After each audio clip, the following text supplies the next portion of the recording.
And hello, Farrell. Farrell's been nice to me lately. Farrell And hasn't been nice. She's a little feral. You got to tame her. KDHX St. Louis. This is Maddie's midweek mixtape meltdown. Feral housewife, my friend. I asked her what are you in the mood for this week. She said more country. So. Oh, I see. Feral housewife. Hi. Speaking of dropping bombs. Good morning. Oh, Feral housewife. How are you? Okay, Feral, let's go to your islands. The beautiful Feral Islands, which are named Faroe Islands. But someone really wants to make fun of my accent. These are Faroes Islands. Happy now, Feral? I didn't used to have so many gray hairs until I met some of them. Farrell! What's happening?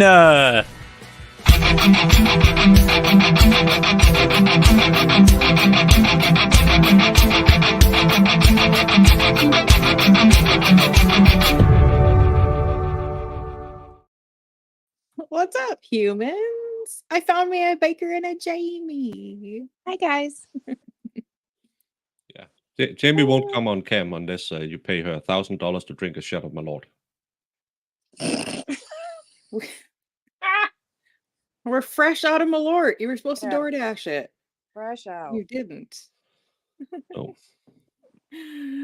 Thank you, Eris. I'm so happy you're here, even though you're super sick. Oh, she shows up for you when she's super sick.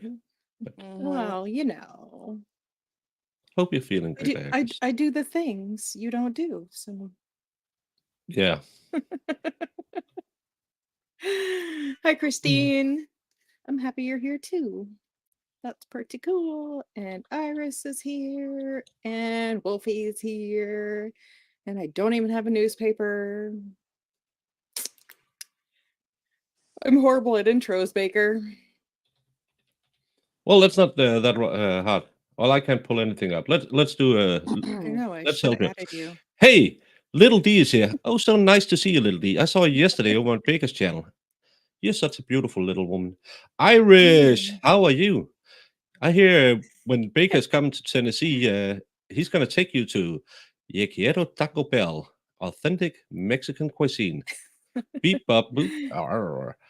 Oh, I love your little avatar. You should meet this guy I know, Whiskey 77. He's next. He's a what? What was that, Baker? Oh, there we go. Awesome. Hey, Medida, all the way from Finland to here where I am in, I don't know, Bumfuck, nowhere. And I said knock, not the F word. So nice to see you. And it's late where you are. Is it cold in Finland today? Because here it's a balmy, I don't know, 40 degrees outside. I love that you know where everybody's from. That's awesome. That's one of my No, it's in the name, Finland. Oh, I get it now.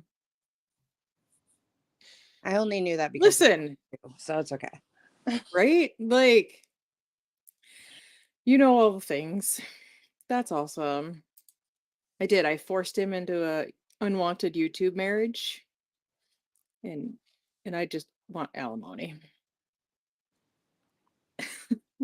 And Mim C is here too. So nice to see you, Mim. Hey, Mim. Hey, Mim. I didn't. Awesome. You guys are awesome. I love you. That's how you do it. I know you're so good at it. I'm not yet. I'm working on it. Just up the energy, down with the. Maybe I should have done a few shots of Malort. Yeah, because you have to be 25% stupider to be as stupid as I am. So. Oh my God. Listen, every time I open my mouth, I get clipped now. So I try and be careful, and it doesn't always work out so well because now T-Rex has an unfortunate clip of me. And speak of the devil, there he is. Good morning, Rexy. Well, at least you did. At least you didn't say yesterday you needed a little help getting it up. Oh, oh my. I am gonna need to go watch your stream from yesterday. I was sleeping and then my oldest turned 19. I don't know how that happened. No, Rexy has news. Have you heard his news yet? no. What's this news? He got a puppy for the truck. Oh yeah, he wrote that in the chat yesterday. It's super cute too.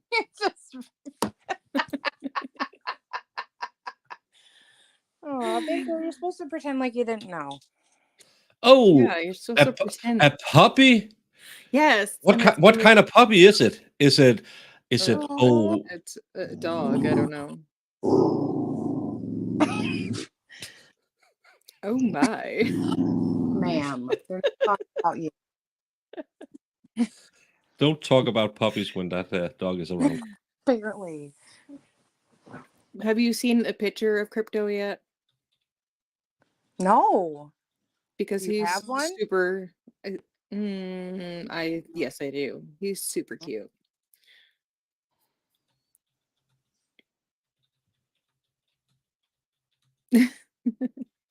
It is, Iris. No, I just ate. I just had an amazing homemade burger. So I'm prepping American cuisine. Oh, whiskey. All right, should I start this thing? We got Jose Baez today. Oh, is it the opening for the defense? And I did edit out some of the sound because I don't really want that on my channel. So just one part. We'll start it. About for sure. Right. Mr. Baez, you may proceed. Please court. Ms. Anthony. Madam Prosecutor. Good afternoon, ladies and gentlemen. On behalf of the defense, I want to thank you for the sacrifice that you've made in your jury service and coming here and helping us see justice. We know it's no easy task, and we intend, I'm sure both sides, on getting you home as quickly as possible once you have all of the information that you need, and not a moment before. We are here, and you had to leave your homes because of an onslaught of publicity that lasted for 3 years. In the middle of sound bites and sensational media coverage, Casey Anthony stands trial for her life. Now, what I'd like to cover with you, I've organized my opening statement into several different ways. I'd like to cover with you what I'm going to go over first. First off, I'd like to tell you what happened. We sat through almost 2 hours. There was day 1, day 2, day 3, day 4, and so on and so on. But no one ever told you what happened. But today, you will be the first people to know exactly what happened to Kaylee Marie Anthony. I will also discuss with you Mr. Roy Kronk.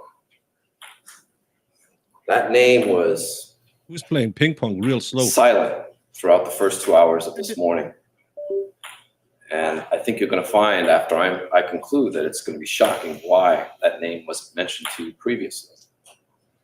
And what, if any, role Mr. Kronk will have in your evaluation of the evidence. I think that's very important, and we're going to cover that. After that, I'd like to talk to you about the investigation. This investigation was extremely thorough when it comes to focusing in on Casey. Probably the most comprehensive investigation that you will ever come across and in the history of the state of Florida. It was directed at one person and one person only. Now, the problem with this investigation that you'll find is that it reached the level of desperation. And that's going to be covered throughout my opening statement and my opening remarks. At what point do we stop speculating? At what point do we stop guessing? At what point do we stop being so desperate? Now, after the investigation, I want to talk to you about Suburban Drive. Suburban Drive is the location, which is right around the corner from the Anthony home, and it is where Kaylee's remains were recovered. And there are numerous suspicious circumstances surrounding that location, and I want to make sure it's brought to light to you. I want to make sure you all understand what was there, who was there, and for how long. And then after that, I'd like to discuss Miss Anthony's car. Now, as you've noticed from this morning, there was a significant amount of time that had to deal with this car. What is that sound? And the Is someone evidence, playing ping pong real or slow? the lack of evidence, Yeah. or the confusion of the evidence that surrounds this car will probably double, if not triple, the length of this trial. And at the end of it, you may find yourselves asking yourselves, after so much time, is that really relevant? Does it answer the question? Does it tell us how Kaylee died? And that's why you're all here today.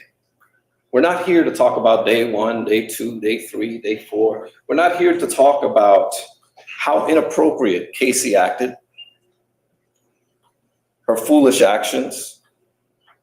We're here to talk about, and we're here to find out exactly how Kaylee died. And that's the key issue throughout this entire case. You may get distracted by emotion, and you may get distracted by what some might say reaches the level of bizarre. But you cannot lose focus, and you cannot forget that you're here on a first-degree murder case, a death penalty case, where they want to take someone's life. And that's what we're here for. Her face. And you're going to is find ruined. that this is not a murder case. This is not a manslaughter case. This is not a case of aggravated child abuse. This is none of those things. But you can't be distracted. We all chose you because we thought you were the best jurors to sit on this case. You wouldn't be distracted by emotion, that would let the law guide you in making a just decision. The death of a child is a horrible, horrible tragedy. And no. I'm not gonna lie, he sounds a lot like us when we watch a trial and we're like, the state is just distracting you with this or that, or the media was playing their games, and he sounds a lot like we do. If they would just quit showing her. I mean, he's good. Yeah, that's like, I hated him after this opening statement, but now that I've seen him in other stuff, I actually really like him as an attorney, a defense attorney. For those of us who doesn't know anything about it, what's the case about? Baker, you're gonna do this to me. Casey Anthony, the one with all the faces, standing trial for murder of her daughter Kaylee. Gosh, Oh, when I look was at about to this. make a lesbian joke about Suburban. Well, I think it was 2008.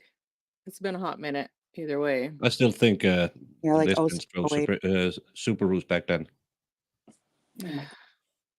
It's not my Back channel. then. I don't care. Good to know.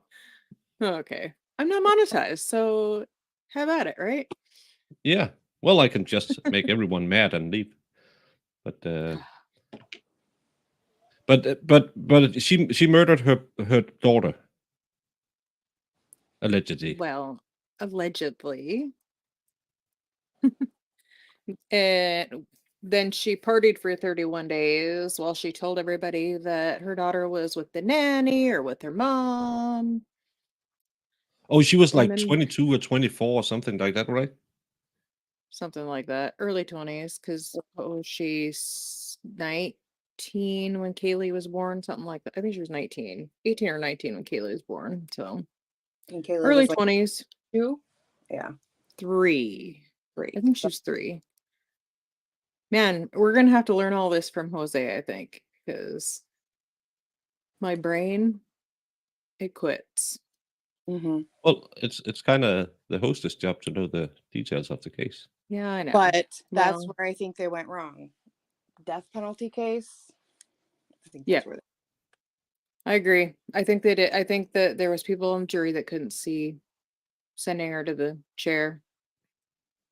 Yep. So, but maybe when we rewatch it, we'll side with the jury on the legal merit to the case and not the feelers of the case. Yep. Because Because I definitely feel like she did it, but I don't know. I watched it with a lot of feeling the first time, so. But I definitely think that Jose sounds like we do when we're watching something. over And if anyone is out there and on X, share the link and let's get people in watching Feral. Yeah. She's getting better and better at live streaming. She needs a few more people to test her not, a little bit. Yeah. Well, she's that'll good work. at it. It's a subject she really likes, and she's super into she's super knowledgeable about this case. Well, when my brain is functioning. Yeah. Wow. I was at work all night, so I'm not really functioning right now. All right, I'll play him Eris, again. I know you're sick and all. Can you go in the Discord and say I'm here? Maybe that could bring in one or two more. There we go. Feral could. No one here is going to ever say otherwise. But we have to remain focused. We're not the media.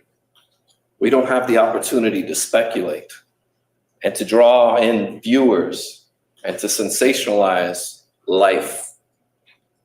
And that's what we're going to talk about throughout this trial, is life. Some of the happy things, but many of the ugly things that come along with life. And that's what this case is going to be about. Afterwards, I want to talk about the forensics.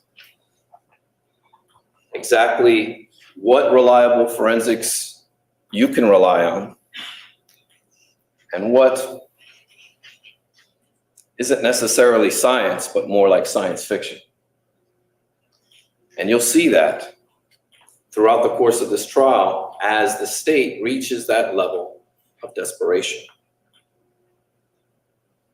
And then I want to conclude with my parting remarks and tell you where I think at the very end of this trial we will end up at. Now, everyone wants to know what happened. How in the world can a mother wait 30 days before ever reporting her child missing? It's insane. It's bizarre. Something's just not right about that. Well, the answer is actually relatively simple. She never was missing. Kaylee Anthony died on June 16, 2008, when she drowned in her family's swimming pool. You're going to hear that Kaylee loved to swim, and Kaylee could get out of the house very easily and did so on that day. We hear about it every day, or once a week, or once every other week. We hear of a story on the news, or we'll see a little blurb on the newspaper about some poor child who accidentally drowned in the family swimming pool. Well, the reason we're all here is because not of the commonality of this tragedy. Now, unfortunately, it's far too common. In fact, in the state of Florida, it is the #1 way that children die, is drowning in swimming pools. But what makes this case different, what makes it unique, what makes the reason we're all standing here today is because not of the commonality, but of the uniqueness of the family that it happened to. You will hear stories about a family that is incredibly dysfunctional. You will hear about ugly things, secret things, things that people don't speak about, things that Casey never spoke about.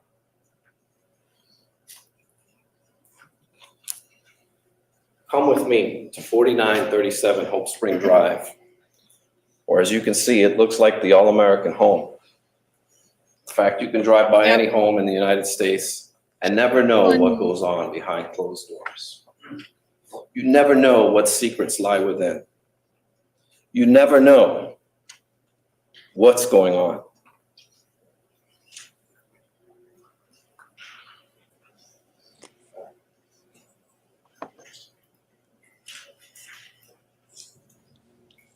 On June 16th, 2008, after Kaylee died, Casey did what she's been doing all her life, or for most of it, hiding her pain, going into that dark corner and pretending that she does not live in the situation that she's living in.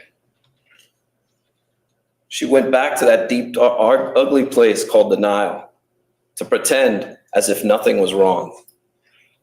And you'll see as the evidence comes in that that is the most likely conclusion of the evidence, that something's not right here. Something's not right with this girl. You've heard some of it today.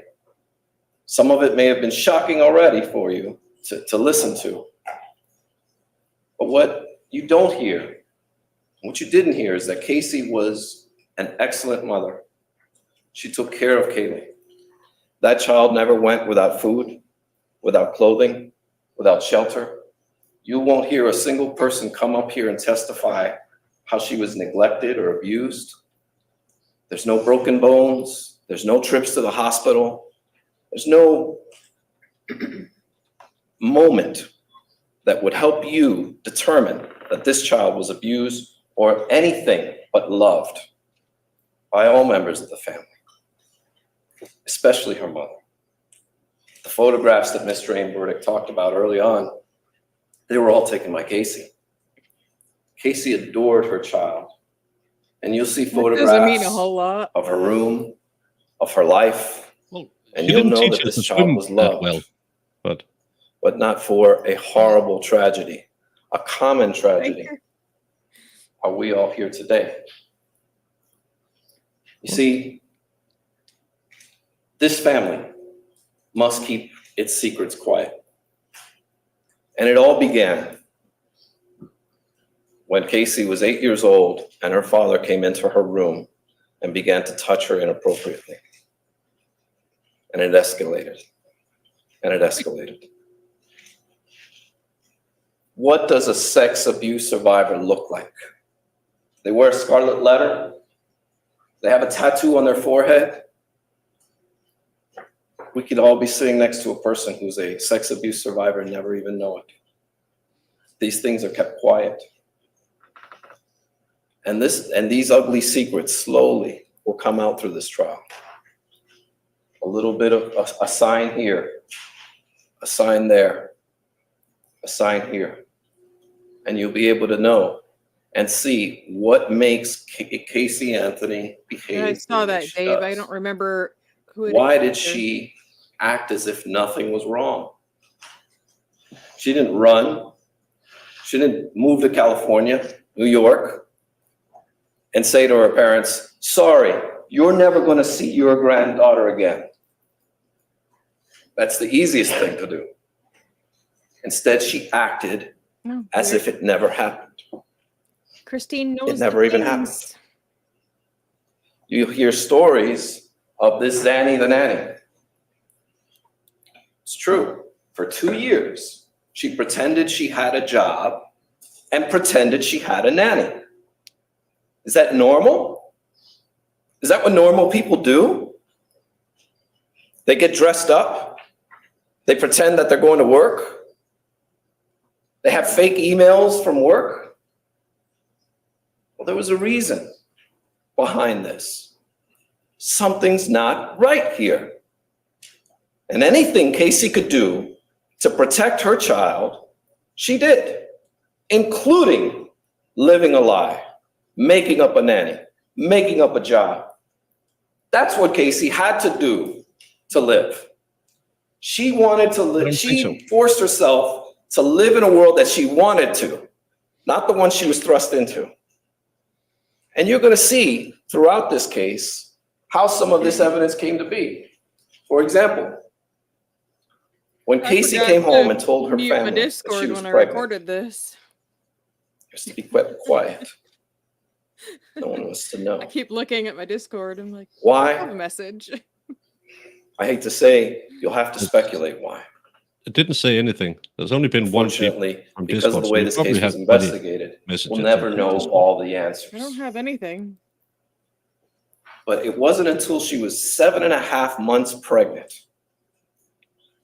did the outside world know that Casey was with child. When Casey was about 7 months pregnant, the family went to a wedding. Her mother's brother's wedding. This is her uncle. They're there. That's their wedding photo in June.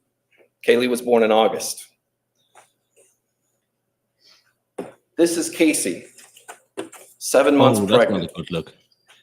Everyone wanted to know who the pregnant girl was at the party. When Cindy Anthony, Casey's mother, and George Anthony were confronted with this, they both looked at Cindy's brother like he was crazy. They denied. Cindy, who is a registered nurse, said, "Oh no, she's just retaining water." You'll hear other stories, well, oh, she just had a tumor. She was pregnant. There's no denying this. What the This fuck is a pregnant child? girl. But yet the entire family wanted to keep it quiet. What? Why? They hid this child, this beautiful child in life. What? You can best believe Sorry, that they would hide her death. Hold on. What? you can just push on this. What? Her family denying she's pregnant and hiding it? Well, her dad. I just got done listening to her dad. I just got done listening to her dad's stuff, and he says it differently than what Jose is saying it right now. Oh, He says more of we told them to mind their own damn business. So I have humans coming home from town, so it's just weird. It's a tumor. It's retention of water. Who's the father? I don't know that was ever confirmed. Maybe it was. I don't. I know there's one that she claimed that it was, and then that turned out not to be him. And Jesse, I think his name was, because he moved in with them upon coming home from the hospital with Kaylee. Yeah, I don't think it's ever came out that we know who. Yeah, I don't remember there ever being a daddy confirmed. So. But, Hey, bye, friends. all right, I'm gonna play it so I can mute while my toddler gets calmed down from coming back home.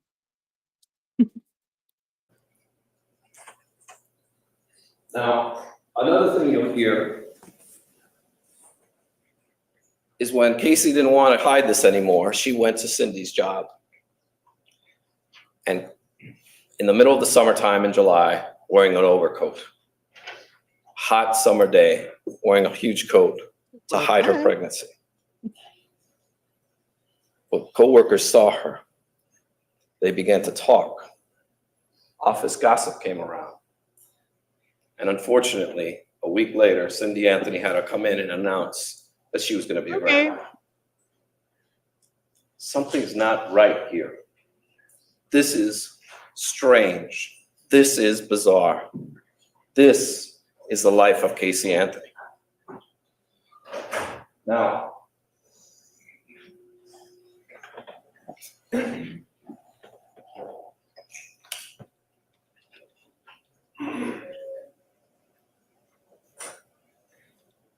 As this case was being investigated, this all came to light.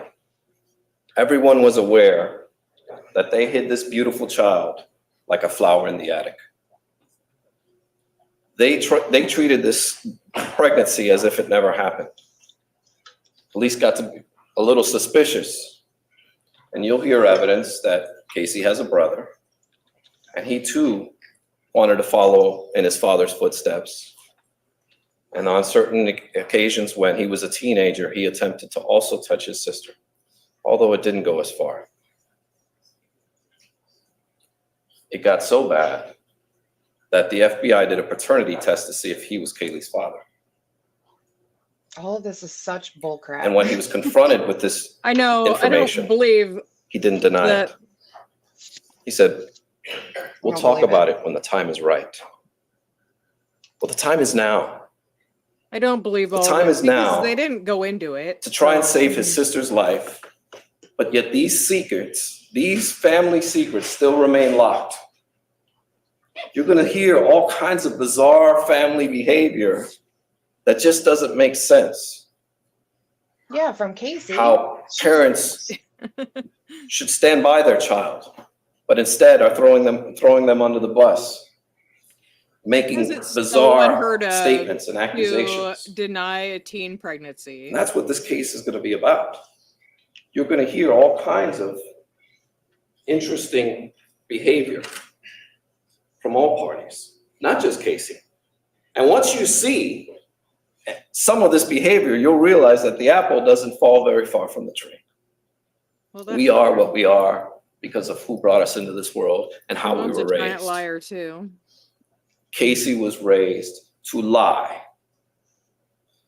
This child, who at 8 years old, learned to lie immediately. She could be 13 years old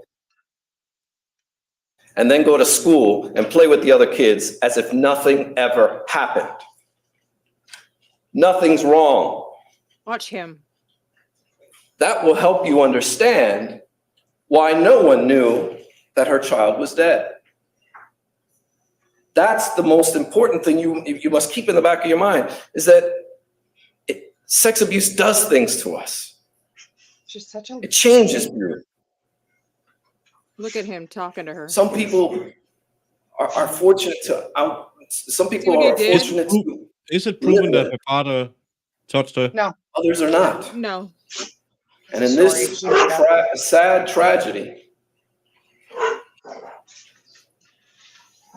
it had to happen to Casey.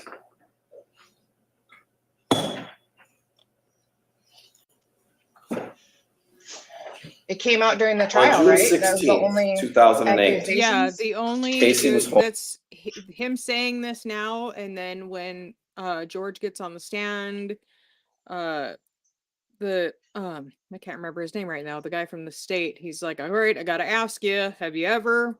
Absolutely not. Nope, never happened. And that's really the only time it's ever gone into. Yeah. And they never.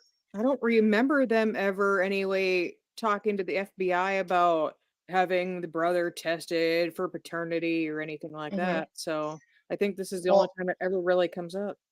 Yeah, because when this was in the media, it wasn't even they never said anything like that in like the media before she went to trial and stuff. So Right. Oh yeah, it went crazy after it, but yeah.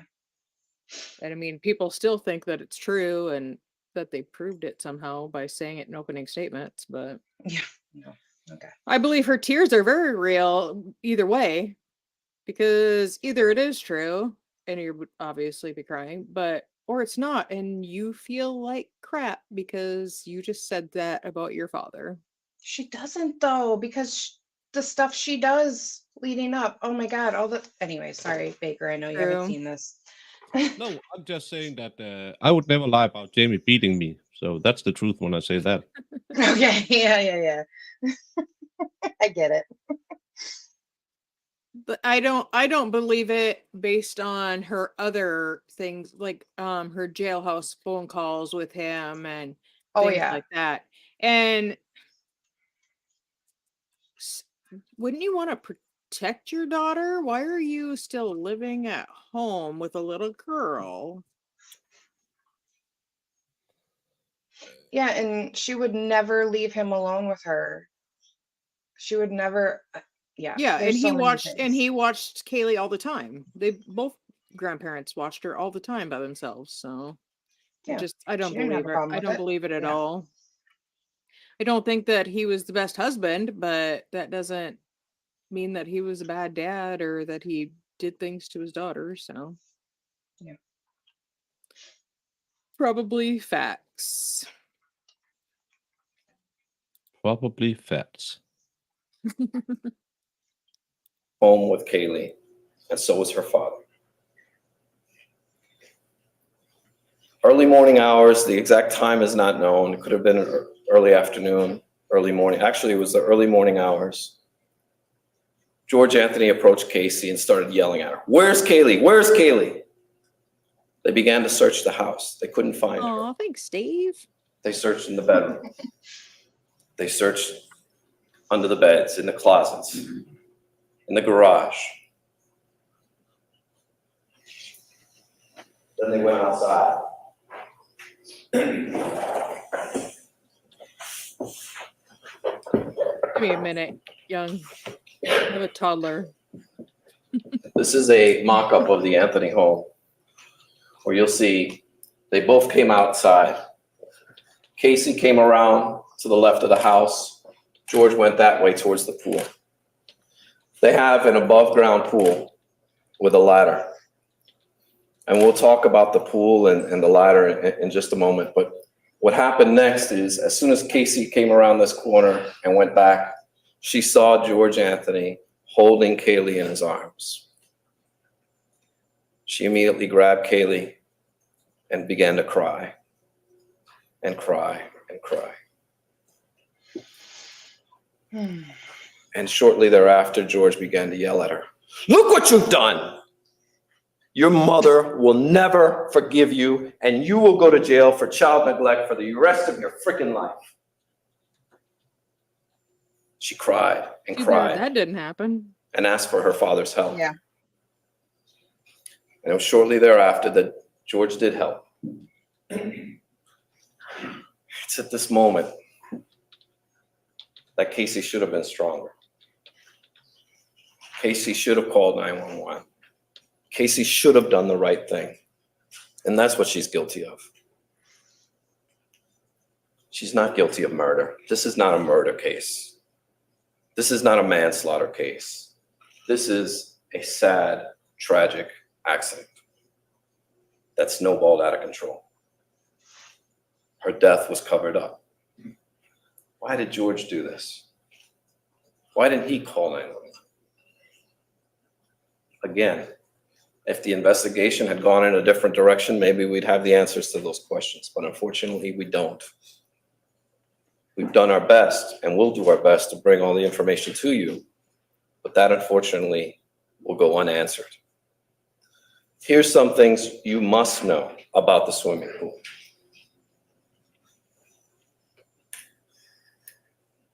Cindy Anthony will testify that on June 15th, as Ms. Drain-Burdick mentioned, Cindy Anthony and Kaylee went swimming. That was Father's Day. They went swimming until the early evening hours, late afternoon hours. They have a ladder that is on the pool, which they will both tell you they were religious about making sure the ladder was down so Kaylee wouldn't get up. They were religious about it. But unfortunately, did Cindy leave the ladder up? Did Cindy forget? Because right about the time they were getting out of the pool, Casey came home. We don't know. We don't know. Is she holding guilt inside of her for leaving that ladder up? We don't know. Again, if the investigation had gone in another direction, we might know.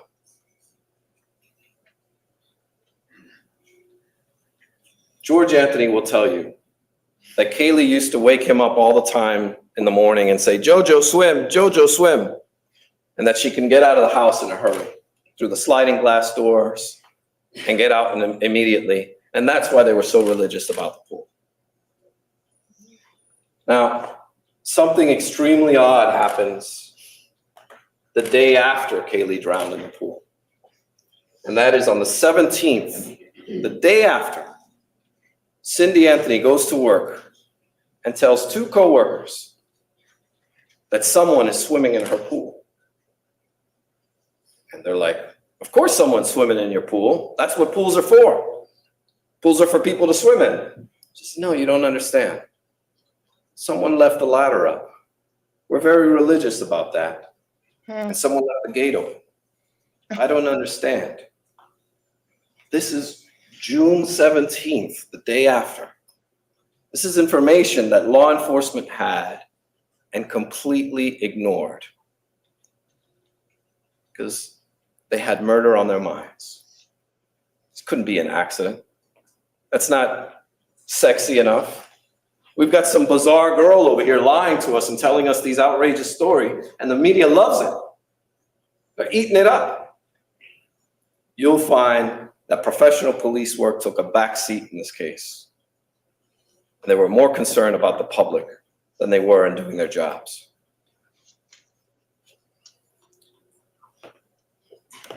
The 15th of July, Kaylee's reported missing. And immediately, within 24 hours, Cindy Anthony tells Detective Melich, who's the lead detective in this case, about the ladder incident. And it goes ignored. There's no follow-up. No questions asked. No information gathered. No forensics. Nothing. It's ignored. Why would they? They're more concerned with the transport, the alleged her DNA transport was all over that of the car ladder. than they are of what actually happened. This is a tragedy that snowballed out of control. And Yeah, they didn't did. care. Because no one that drowns in a pool, you wrap them in a garbage bag and put duct tape over their mouth. Right. Throw them in the What woods. you know That's I like Dr. G talking about is that George Anthony took certain steps That's how we to treat it. actually make sure he was as far away from this situation and that Casey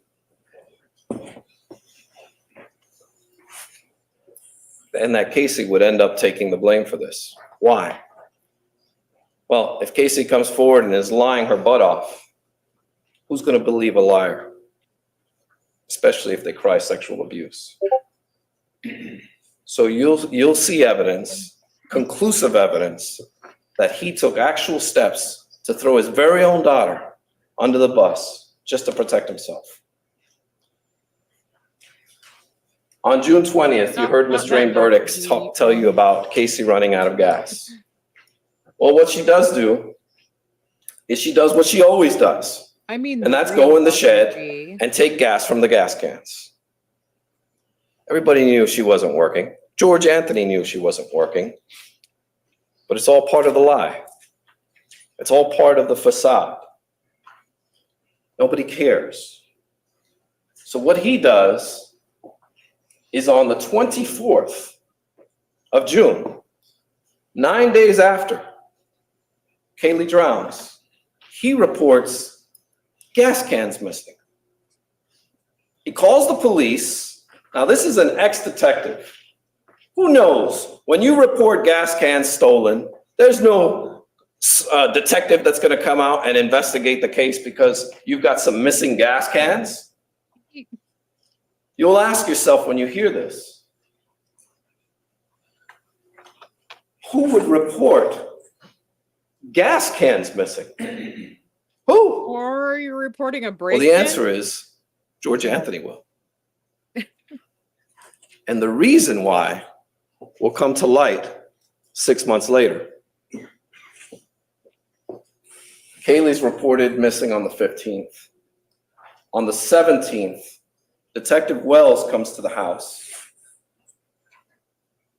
and he asks to look around the backyard. He then searches the shed and asks George, can I take a look inside the shed? No problem. And he doesn't mention anything about this alleged gas can fight that Casey had with George Anthony, where he They are. claims that she wouldn't let him near He's my favorite. near the trunk, and where, as Mr. Burdick said, here's your fucking gas cans. He doesn't say anything about that. But you will hear from the very first night, George Anthony was telling anyone and everyone who would listen, that car smells like a dead body. Something dead was in that car. But he only did it secretly, not around Casey, not around anyone. I really like the beginning. In fact, he where took a talks special about trip his history. to the sheriff's office to make sure he could speak with detectives alone, away from his wife, away from his son, and also so Casey wouldn't hear it. She's already in jail. On the 30th, he tells the FBI about this fight. He doesn't tell Detective Wells on the 17th or the 18th, 19th, 20th, and so on. He waits for about 2 weeks before ever mentioning these gas cans and mentioning how they were stolen. Maybe he And the forgot. police do Well, why what would you normal think police that do, would and they say, be- oh, wait a minute. There might be some evidence on them gas cans. So they take they take the gas cans. And this is a photograph that they took on August 1st of 2008 when they confiscated these gas cans. If you notice the duct tape that's there, the unique Yeah. brand of duct tape Yeah. that Still Mr. looks Burdick kinda mentioned grimy. is but- right on there. He's good. We've all seen duct Good tape, but it's call. very rare when you see duct tape with a logo on it. And this duct tape has a unique logo of the company right on it. And that's what makes it so distinguishable. And you will find I'd like to see your that when one Kaylee's guy remains are found, get him. The one that there was What duct say? tape with the remains. 3 pieces of duct tape with the same brand. And is it a coincidence that the only place in the house, not on the pipes, not in the garage, not on some other, on some kind of repairs that may have been done in the house, the only place in the entire house that this duct tape is on this gas can. Just a couple of inches, but it's on this gas can that was coincidentally reported missing. Is that a coincidence? Or something more, or is there more to the story here? You're Well- making it up, but that's fine. On August Good story. 1st, Yeah, right a lot around this better than weekend, she- August 1st, August 2nd, on the George stick. Anthony is at a Publix passing out flyers of his missing granddaughter that he knows is dead. He's Okay. passing out flyers and asking for donations, but a news crew I can. is filming him. In fact, 2 different news crews are there, and he interviews with them. And right behind the donation jar is a roll of duct tape. Woo. The duct tape hidden right behind the donation jar. Mind you, this is first week of August. Casey has been in jail for 2 weeks. All you have to do is follow the duct tape, and it will point to you who put Kaylee's remains where they ultimately ended up. Or maybe not. And that I'll get into in a moment. Oh my God. Mr. Burdick told you that the only one who had access to this duct tape was Casey Anthony. Well, that's not true. It's not true at all. Picture tells 1,000 words. Who's on Discord? He was at that command center. We're streaming, was Jamie. home Be a on the little 16th. professional. The only It was person my recording. and the only piece of evidence, the only physical evidence that you will find in this case that connects Remember to Kaylee's turn on remains screw remote next to time. anyone at the home is this duct tape. And that's why these gas cans become such a critical piece of information and such a critical piece of evidence. You cannot deny it. You can see it. You can feel it. You can touch it. This is evidence. And this tells you Your Honor, I'm going to object to argument rather than open statement. Continue. Thank you, Judge. And this will lead you to the answers that you need.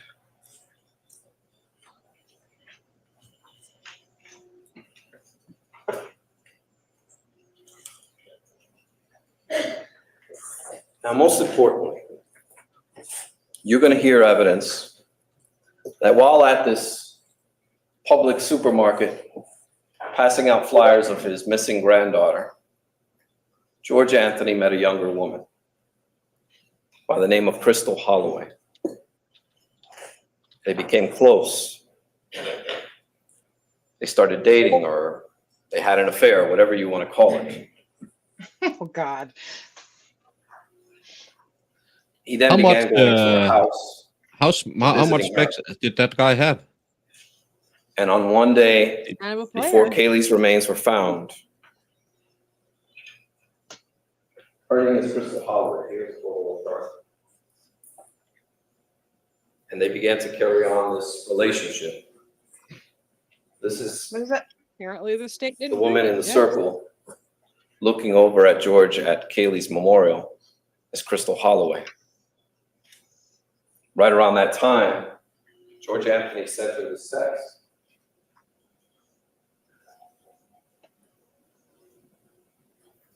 Well, he has denied and will deny on this stand that he ever had a relationship with her. But he couldn't get around the guard at the gate where she lives in, because that woman saw him coming and going many times at her home. And Crystal Holloway will tell you that one day they had a conversation, her and George Anthony, and George began to break down and cry. And she I don't asked him, what remember happened to Kaylee? Her ever taking the stand. And he said, No, I don't either. it was an accident that snowballed out of control. It was an accident. Oh, I thought This is before Kaylee was ever found. This is while he is out passing out flyers, asking for donations to help find his missing granddaughter.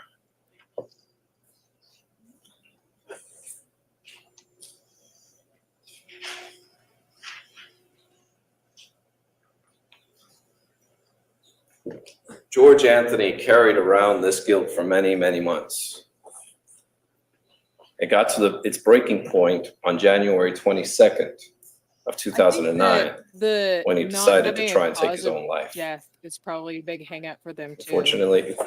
Fortunately, he was unsuccessful and the police found him. And we never got the answer in his suicide note. Again, a lot of insinuations, a lot of roundabout talk, but no direct answers, no concrete answers as to why he has all of this evidence, all of this information, and isn't telling anyone.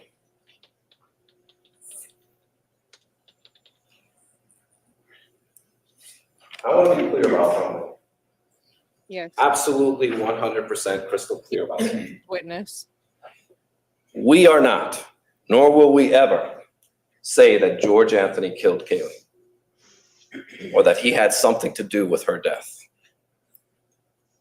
And the reason's simple. It's not true. It was an accident.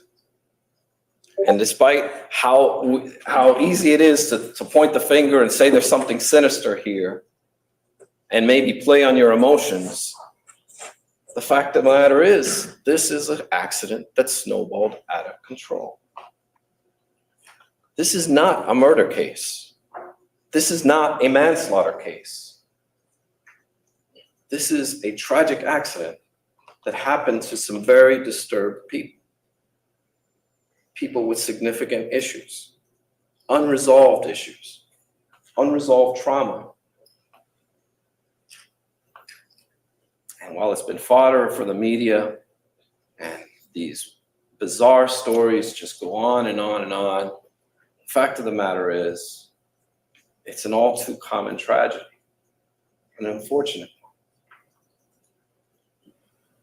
one. Now, I'd like to talk to you briefly about Mr. Roy Kronk, the name that should be used during Ms. Gray Burdick's opening statement. Mr. Kronk is the person who found Kaylee's remains off of Suburban Drive. And I want to show you right now a brief diagram and the interesting circumstances surrounding Mr. Kronk and his discovery. That's what Jamie and I are trying to do too. Yeah. Pause. Before I start, I want to Keep showing her face. Well, now that I'm like rehearing him, like now that I'm hearing this again, it feels like for the first time, I can kind of see it. Like he keeps harping on the death penalty. This is a death penalty. And then if you're really putting that in the people's ears that it was an accident, I feel like a lot of people would have a problem with like putting somebody to death over what could have been an accident. Right. Because they don't have, it's undetermined cause of death. Exactly. And I think that, I mean, think some of the jurors did do a thing. I think there's a documentary thing or like out, and I think they did speak to a handful of the jury. I did hear one say the same thing. She said, one juror from this trial, she said, I had a hard time with the death penalty because they couldn't tell us how she died. And if it was an accident, putting somebody to death was like way over. And yeah, and she said if it would have been like life in prison, it probably would have made a difference. And I was like, hey, man, I knew it. Because that's what I was thinking too. I was like, don't think it was an accident. No, I don't either. But with the undetermined cause of death, I can see where the jury was like, yeah, but it could have been. I'm with Dr. Can't get past G. how she was found. Yeah. Yeah, I'm with Dr. G in calling it a homicide because you don't just wrap the person up and throw them out in the woods. Yeah. And I think maybe he was successful in making people believe that she was, SA'd, and then they felt bad for her and were like, oh, this terrible tragedy, all this stuff. Maybe he did have something to do with it, and maybe he did all these things. That's just where my wheels are turning now that I'm hearing this. Yeah. His behavior, like I just got done recording and watching George's testimony again, and like now I remember from watching the first time, his behavior on the stand makes me crazy. Yeah. Because even if he's not being evasive, he acts like he is being super evasive about stuff, and it's just super huge turn off. I think this whole family is a bunch of weirdos, so maybe it confused the jury too. I don't know. Maybe that's if you put any one of our families under a microscope like they got put under, though, we'd probably all look a little messed up. Yeah, and they coddled her so badly too, so it was just like throughout this. I'm sorry, but my mom would have whooped my butt if I was lying about my daughter being missing for a month. And I'm just going out and doing things like normal. And then she has such control over these people. It's pathetic. I don't think I would ever gotten away with 2 years of lying about a nanny though. So, or a job, or like, that's really crazy. But again, people are really, really gullible when it comes to their own kids. Remember Henderson, who lied for how long? 4 years about going to college and having a job. She did his parents were. That's why it was crazy. Yeah, the widow in the basement. Yeah, he's probably raking in I don't know how many money. And he has this girlfriend. The girlfriend, when she was interviewed, looked like she was 2 years old or something. Hey, John. Hey, Salty. Oh, what was her name? Kind of Cat? Like, Cat. Cat. Cat is innocent. Hey, cool gamer. Hey, cool gamer. But yeah, I just like that he said that, and I was like, maybe that is what it is, because like he keeps harping on accident and and like, but now and it's a death penalty, and I keep forgetting it's a death penalty until he says it, and I'm like, right, yeah, I definitely forget it too. Mm-hmm. Yeah, but there's her mom getting on the stand and lying like she did for her, Yeah. makes me furious. Yeah. There's a difference. There's a difference between being in the courtroom and supporting your daughter because she's in the middle of a death penalty case and getting on the witness stand and lying about your computer searches and your not computer searches. Yeah. When Haven't they I can told prove that you didn't do it, you were at work. haven't I talked about that time when we had that massive grape case? But one of them was, I think she just had a kid 6 months before, and she left for a week. Didn't really tell anyone. Oh yeah. She You was did say supposed to that. be away from the weekend, and yeah, I think it was 1 or 2 weeks she was away. And why wouldn't you set heaven and earth moving if your kid, especially your kid with your new grandkid, is missing for a week without you really knowing where she is? Yeah. That's it. Hey, Lefty. Hey, Lefty. Hey, Lefty. So nice to see you, Lefty. Yeah, you can time me out in chat, but je suis en caméra. Okay. What is that? What's that mean? I am on camera. You're supposed to translate. It's French, Jamie. It means I'm on camera. Okay. Sorry, it's an other channel, so I forgot I have to translate. Well, you always translate for Jamie. What's different now? Yeah, but That's your job. but I'm talking to Dave right now, so I have to write down stuff. So je regrette rien. Tell you You're making the that dog. Mr. Kronk, I and again, regret we are nothing. not saying Mr. Kronk had anything to do with Kaylee's death. But Mr. Kronk is a morally bankrupt individual who actually took Kaylee's body and hid her. And anything that you derive from the scene off the suburban drive is completely unreliable because of the actions of Mr. Kronk. There was a $225,000 reward in this case, but it was for a live Kaylee. Mr. Kronk didn't read the fine print, and he thought he had himself a lottery ticket. Let me tell you and show you how Kaylee was recovered.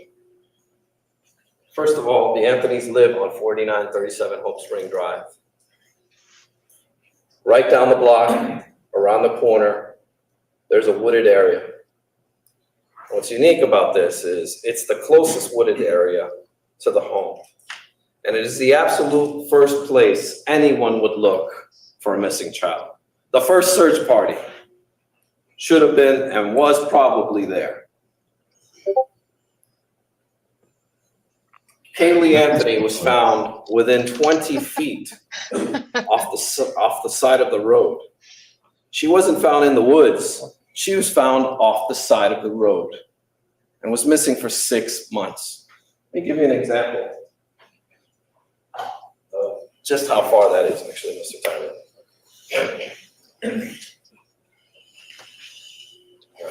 Actually, this one. I was getting out the tape measure. Now you're 4 feet away from the actual wall. Baker and his tape measure right by the computer. So suspicious.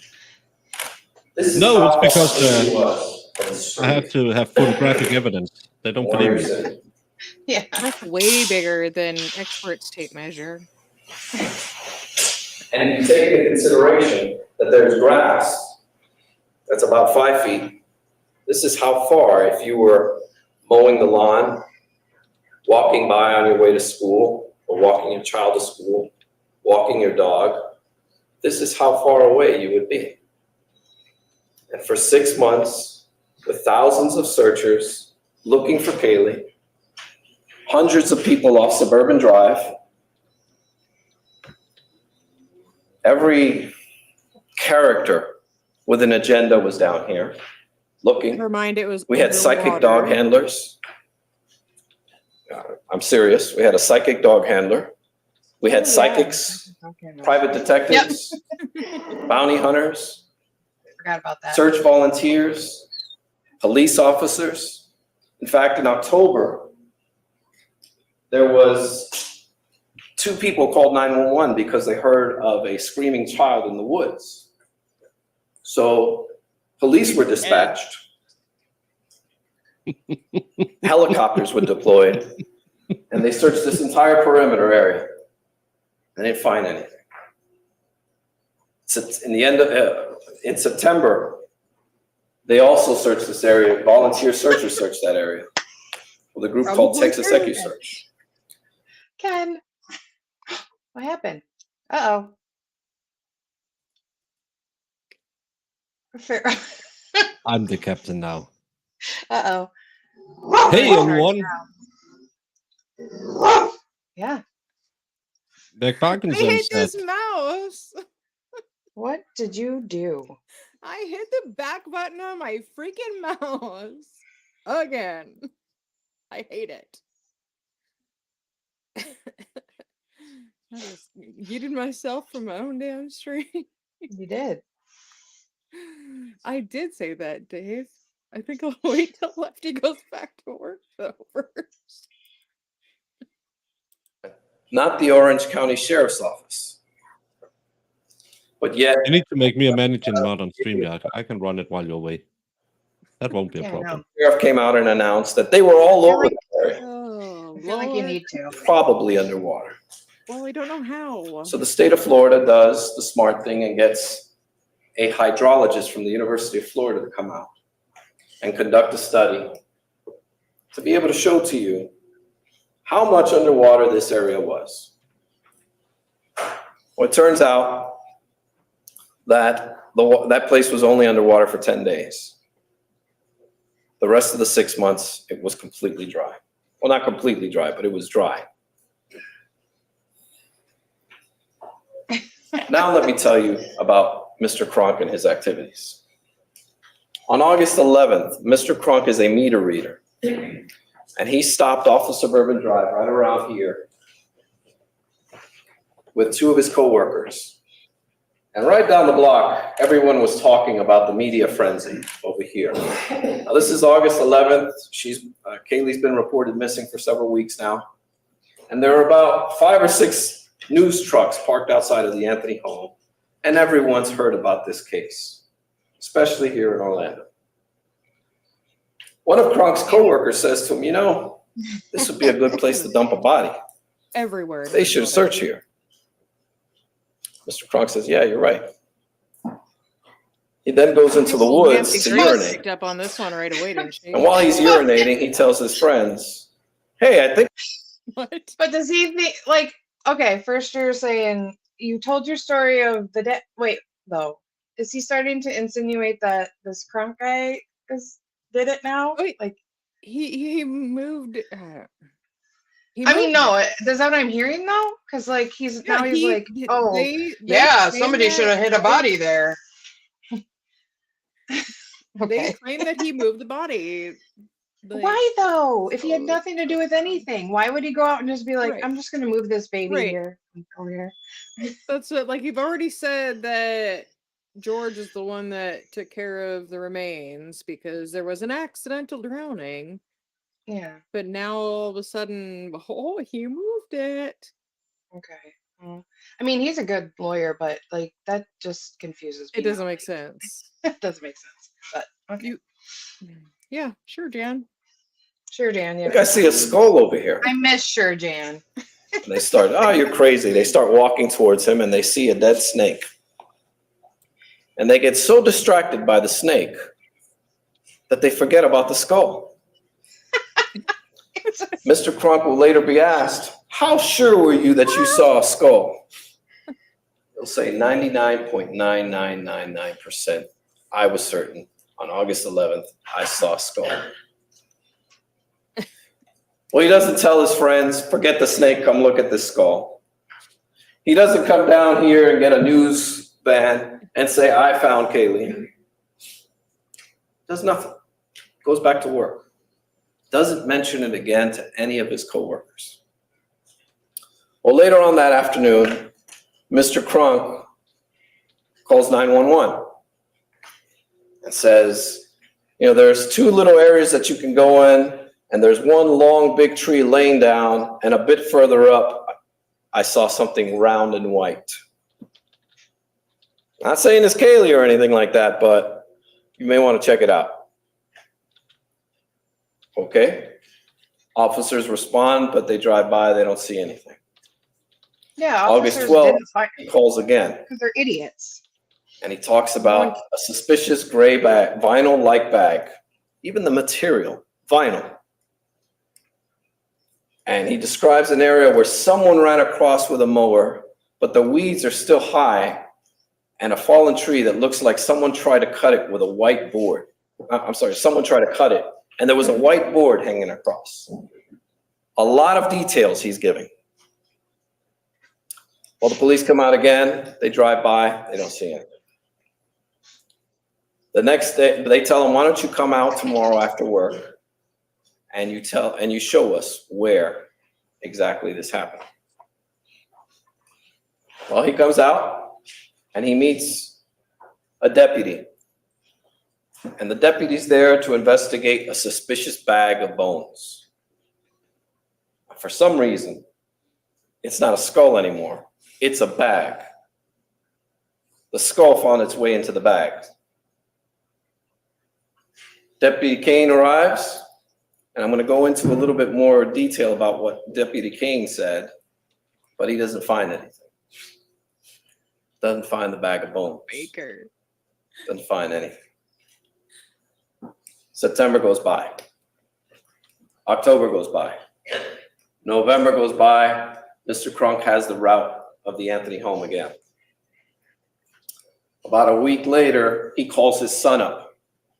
He has an estranged son that's in the Coast Guard.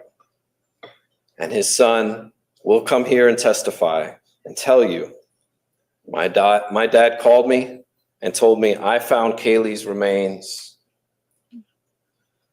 Watch for me on TV because I want to be rich and famous. This is almost a month before he finds Kaylee's remains. Oh boy. Mm-hmm. December 10th, Mr. Crunk, his car breaks down and he has a bill of $1,084. Oh yes, he did it. This is for significant $12. because he's broke. It's time to cash in his lottery ticket. Oh Lord. December 11th, the very next day, he has the route again. As luck would have it, he has to urinate and goes into the same wooded area and finds Kaylee's remains.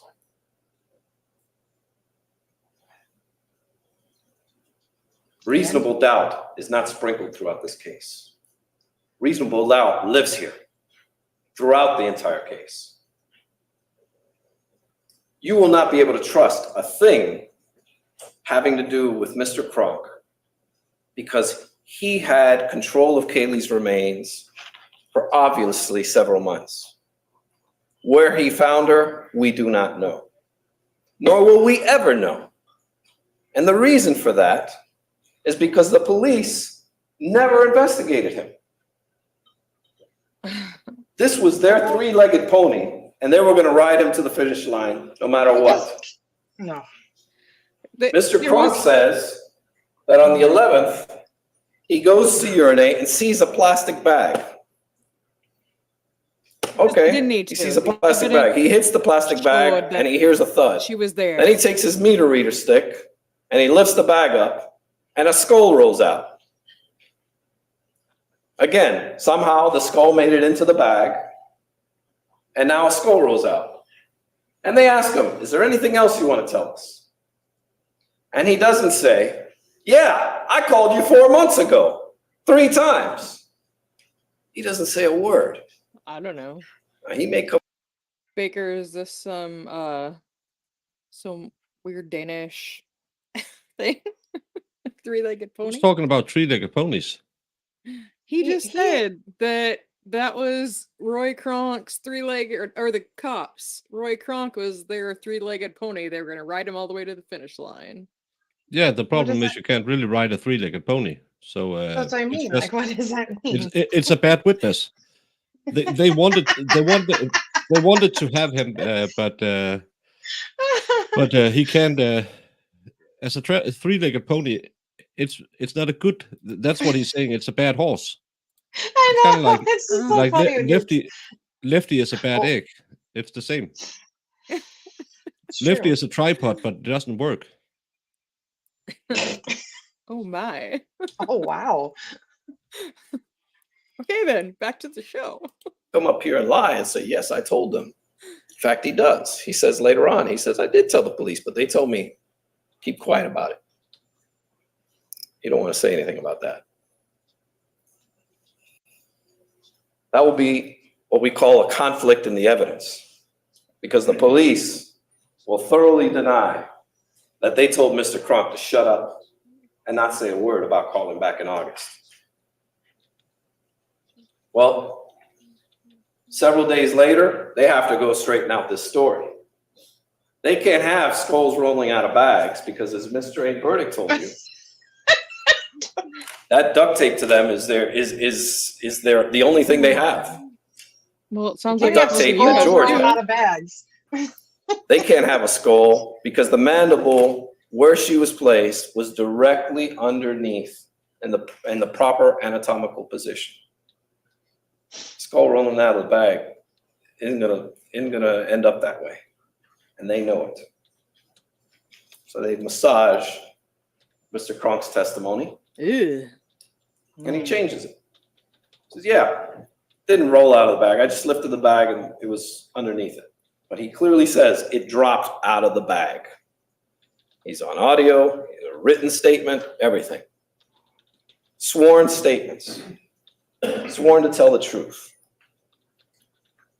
Well, one of the first responding officers, when they arrive to the scene and he's there, one of the first things he says to them is, "Do I still get the reward even though she's dead?" Second statement is, "Will my ex-wife find out about the reward if I get it?" Well, he just Well, won't say. I Mr. mean, Kronk right. will come and testify that when he Valid arrived on the scene questions. on December 11th, Roy Kronk was leaning against his truck, smoking a cigarette.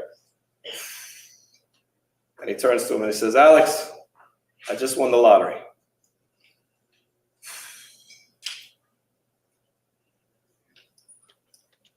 The police want Mr. Kronk to stay quiet.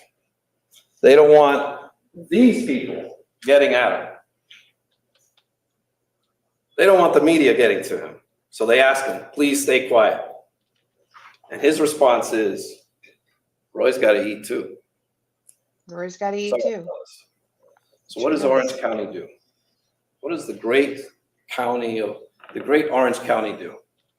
They hire him a lawyer and they pay for it. Orange County pays for a lawyer for this man to represent him. And then he becomes his media agent. And the very first interview that Mr. Kronk gives is to Good Morning America, where he licenses them a photograph. They did it Of in a trade, snake. is what I hear. F you, Lefty. Oh. In exchange for this snake photograph, $15,000 and an exclusive interview with Mr. Roy Kronk. You got 15,000? 15,000?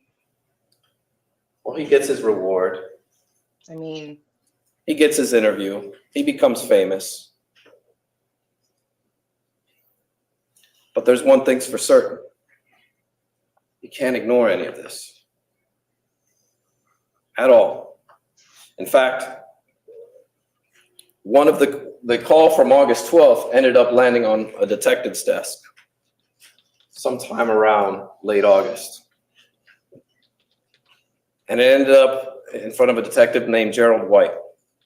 Gerald White will come in and tell you that once he got the tip, agree. he went to the lead detective, Yuri Melich, Even if and he asked him about this crazy. tip. Detective Melich looked at it and said, that area has been searched already. But yet we don't have any records of any police searches. But you're going to hear numerous people saying the police searched there. You're going to hear witnesses come and testify that they were trespassed, told to get out of that area because that area had been searched many times. Where was she? What did Kronk do with her? Why did he place her there that way? And can you trust anything this man has to say? And I would tell you, you can't. You will clearly see that you can't. The bright lights and the spotlight and the promise of fame and fortune took this man to take away all of the answers that you seek throughout this case.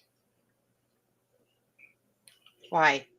We would love to have more than just a photograph of the duct tape with George at Publix. We'd love to be able to tell you more and show you more, but we can't. And one thing you will know is that despite all of the ridiculous, stupid things that Casey did, that Mr. Aimberdick told you about, there's not one piece of evidence, one single thread of evidence that links Casey to Kaylee's body. She's dumb enough to leave her on the corner, but smart enough to outwit the FBI, Florida Department of Law Enforcement, Orange County Sheriff's Office, OPD, every law enforcement agency that the prosecution could muster up, every alphabet, the Secret Service. They even autopsied the snake. Yes. That's how desperate they were. Zanny. Yes, there was a snake autopsy in this case. There's a snake autopsy. They searched for every single thing they could just to try and, well, it's quite obvious. A high-profile case. That's, wow. They had already made an arrest. Casey was arrested within 24 hours of being questioned. As she should. When there were clearly signs that something was not right with this girl. Well, yeah. Yeah. Something was just not right. Agreed. I mean, very They jumped much the gun. so. They immediately made an arrest. Yeah. We'll worry about the evidence later. Okay. And this is their evidence. Well, This she is how they was- get to where. But she was arrested because she was caught in her lies, wasn't she?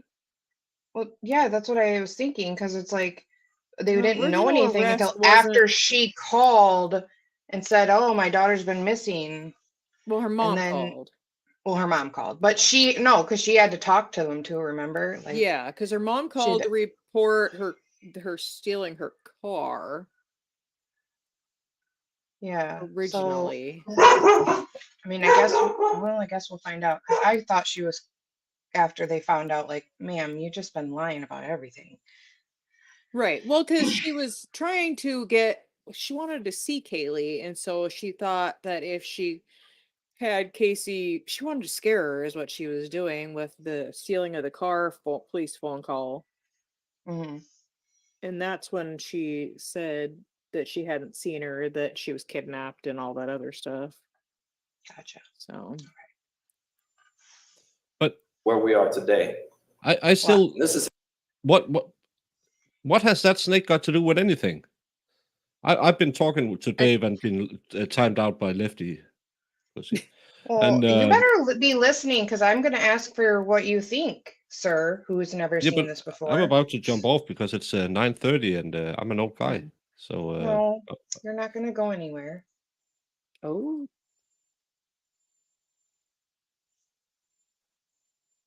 Because this is what you do. I feel like I don't want to be here right now. I'm scared. Better be. I don't want to Hey, give it away Vilo. when the fist hurts. Go Vilo ahead. is from Finland as well. Bye, Lefty. Bye, Lefty. But You're free to Vilo is go. from Finland as well, Farrell. So now there's 2 Finnish people you need to remember. Oh, And I and will not remember that. and kakkelui is hey in Finnish. So just say that to them; they'll be happy. I can't keep up with chat right this second. I'm gonna play it again. Okay. It's how they ask you to take someone's life.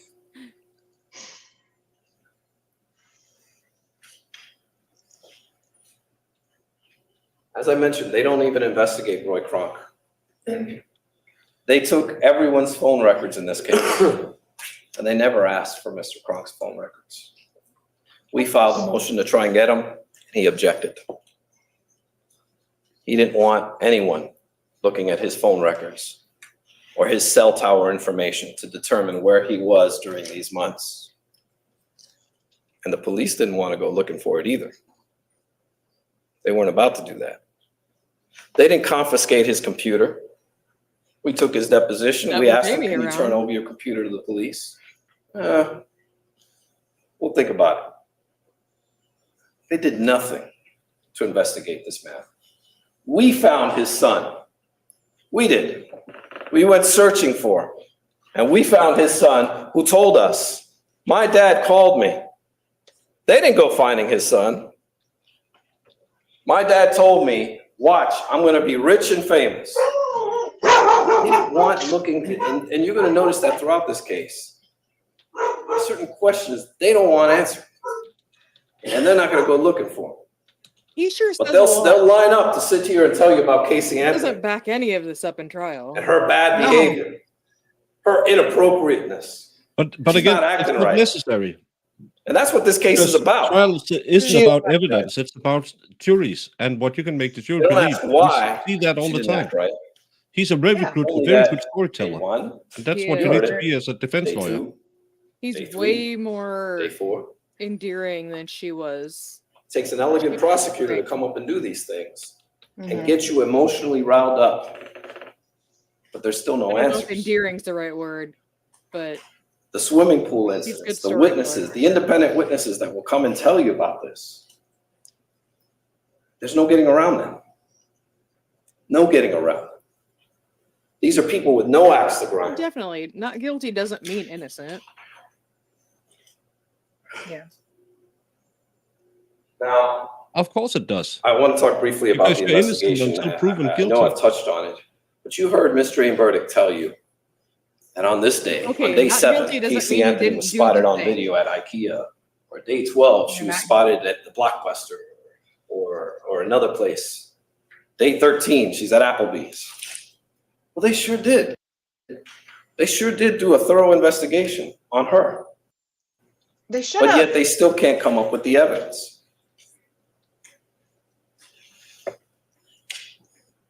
Because she had 30 days to hide it.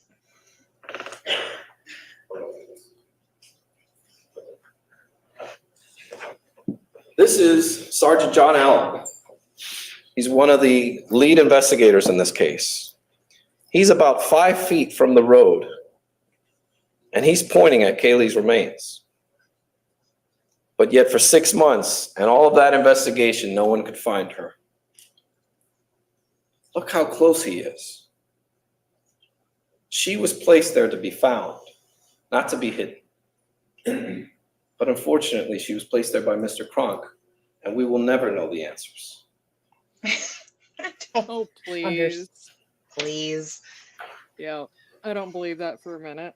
Now I'd like to talk about the car. Actually, before I go into the car, I want to finish up on Suburban Drive for a moment. There are 2 videos that you will see. Jesus. There are plenty of witnesses who will come up and take the Lord. stand and talk to you about Suburban Drive and whether it was dry or whether it was not. And okay, maybe you can rely on them. Unfortunately, it wasn't until the Actually, defense Well, don't say raised that the word. issue I that said she was on placed finish. there I believe law it means enforcement wanted to shut that down. And What? What? The word I said she should say was hey in Finnish. I think it's Finnish for poop or something. Look at you trying to make me say bad things. Sir, I just do that remembered all on that my own. that it probably wasn't the right thing to say. Sorry, Medita and Velu. I just I knew something that sounded kind of Finnish, but I remembered it was soldiers who said it when I was deployed. So You just thought they were being friendly, and no, just it was calling you while we were drunk in a sauna and we went outside and jumped Drunk in the in a stove. sauna. Sir. Yeah, I love it. Medita says no, so it doesn't mean poop. I just What remember does it they. mean? Is it worse? Kakkilu or something like that. Cocky? Kakkilu, kakko. I don't speak Finnish because Finnish, even though it's a Nordic language, they don't have anything in common with the rest of us. But the Finnish people learn to talk Swedish. Kakka. Yeah. What does that mean? That's poop. Does it mean caca? Yeah. I know, right, Jess? Well, we were sharing our culture.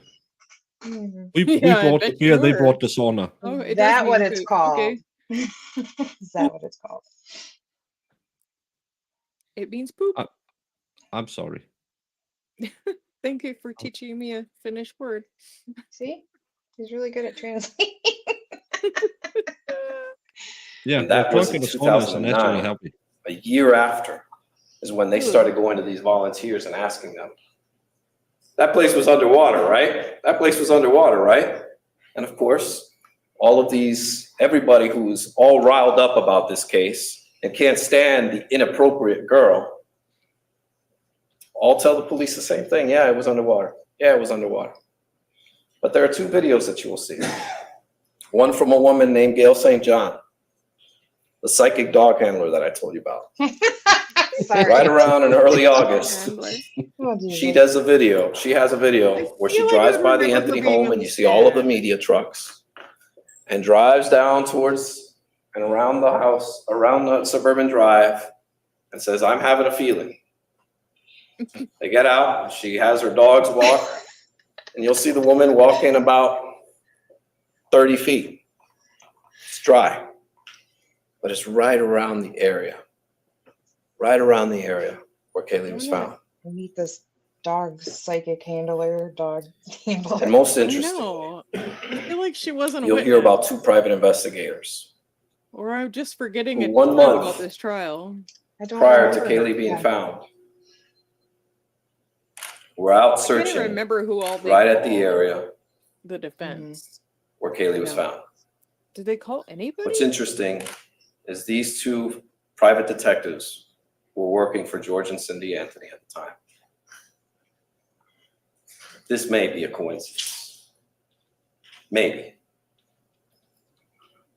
One of the private investigators, his name is Dominic Casey. He worked for the defense briefly, early on in the case, and then he went off to work for the Anthonys. Dominic Casey will tell you that he was on the phone with a psychic. Actually, first he tells everyone that he was investigating a tip. People That really love when these psychics. for Casey this was a trial. young girl, she would Yeah. hang out in the woods. And that he was out there investigating. Well, the police said, well, wait a minute. Casey's not a young girl anymore. She's 22 years old. Why would you look to see if that's a teenage hangout? And then he changes the story and says, well, I was following up on a psychic tip. Well, it turns out this psychic was introduced to Dominic Casey by Cindy Anthony. Oh my God. It So many could be a psychics in coincidence. this trial. What's up with this? But on December 20th, Dominic Casey, he's a character. when the sheriff's office decides to issue a search warrant of the Anthony home, one of the first words out of Cindy Anthony's mouth is, I had people search that area and the body wasn't there.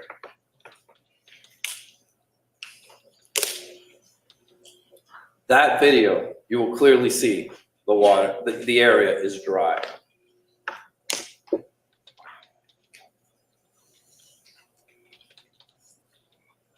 Now I want to talk about the car. As I mentioned to you, actually, if you need a break, we can take a break. Your Honor, Can't see you. I can keep going. Members of the jury, you need your break now? Okay, you can continue. All right.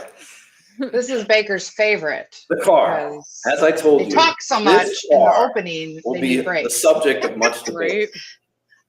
debate. And you will hear evidence in this case Stiff a knee. Mhm. that has never been admitted in a court of law Steph? throughout the United States. Hey, Steph. The air samples that Mr. Jane Burdick told you about.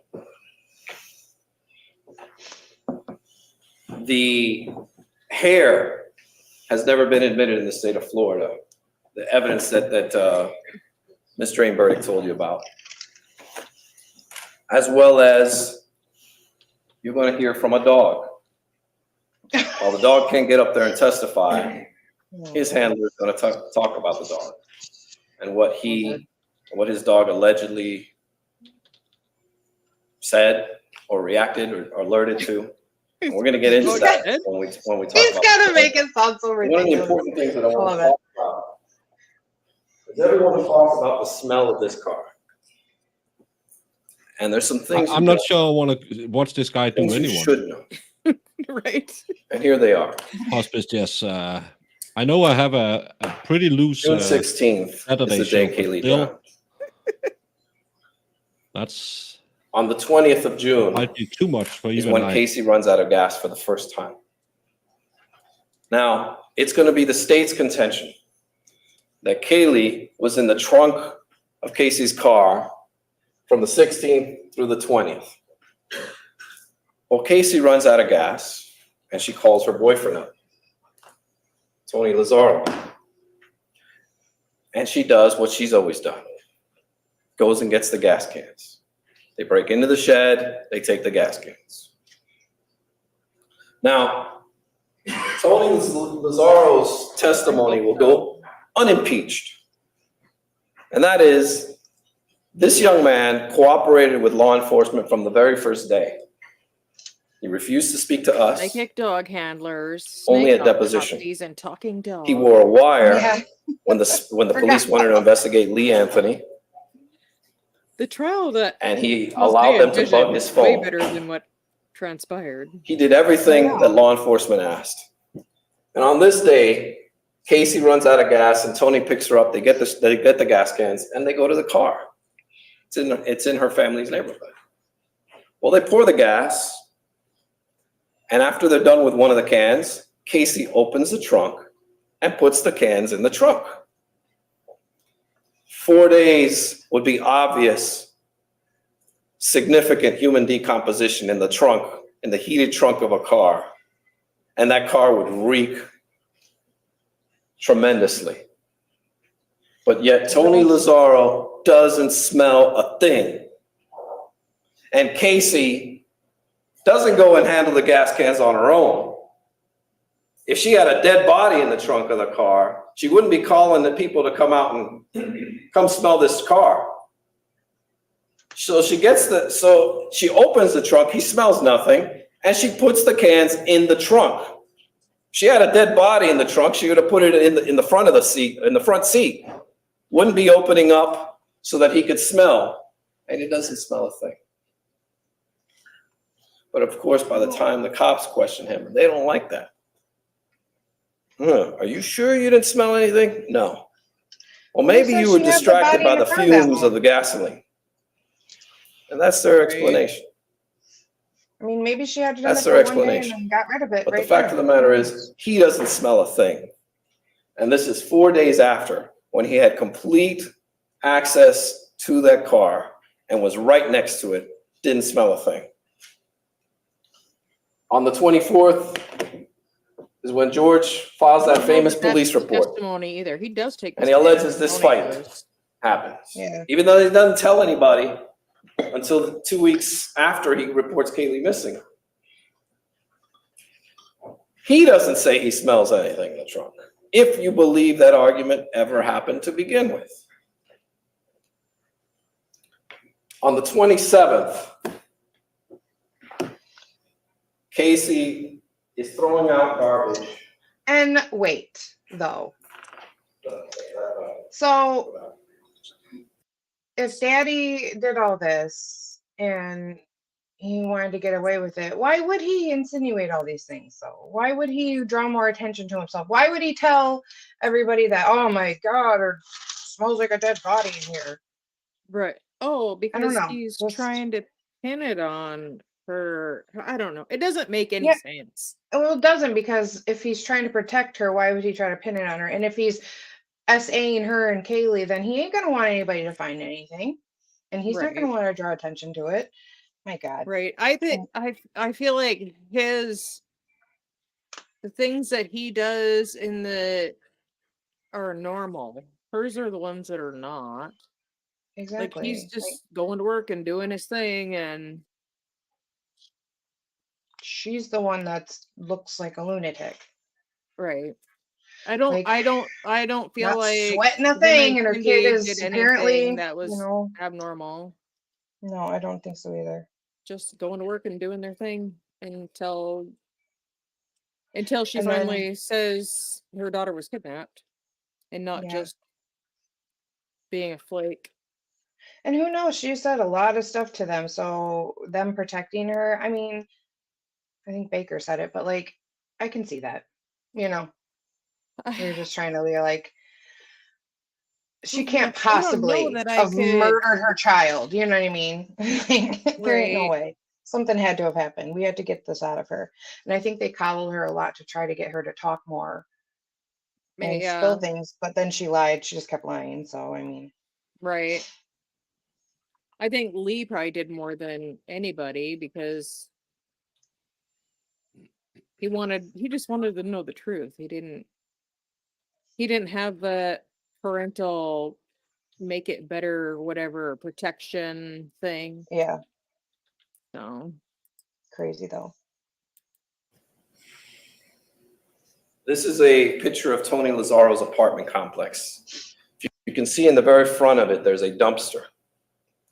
People who live at this apartment complex must carry their trash to the front of the complex. Casey was staying there. She threw out the garbage. Ugh. She threw the garbage in the trunk of her car. And like many of us forget sandwiches and leftovers and doggy bags, she forgot to throw out the trash. This is the same day she actually runs out of gas. That's where the smell comes from. Except they have the trash. Yeah.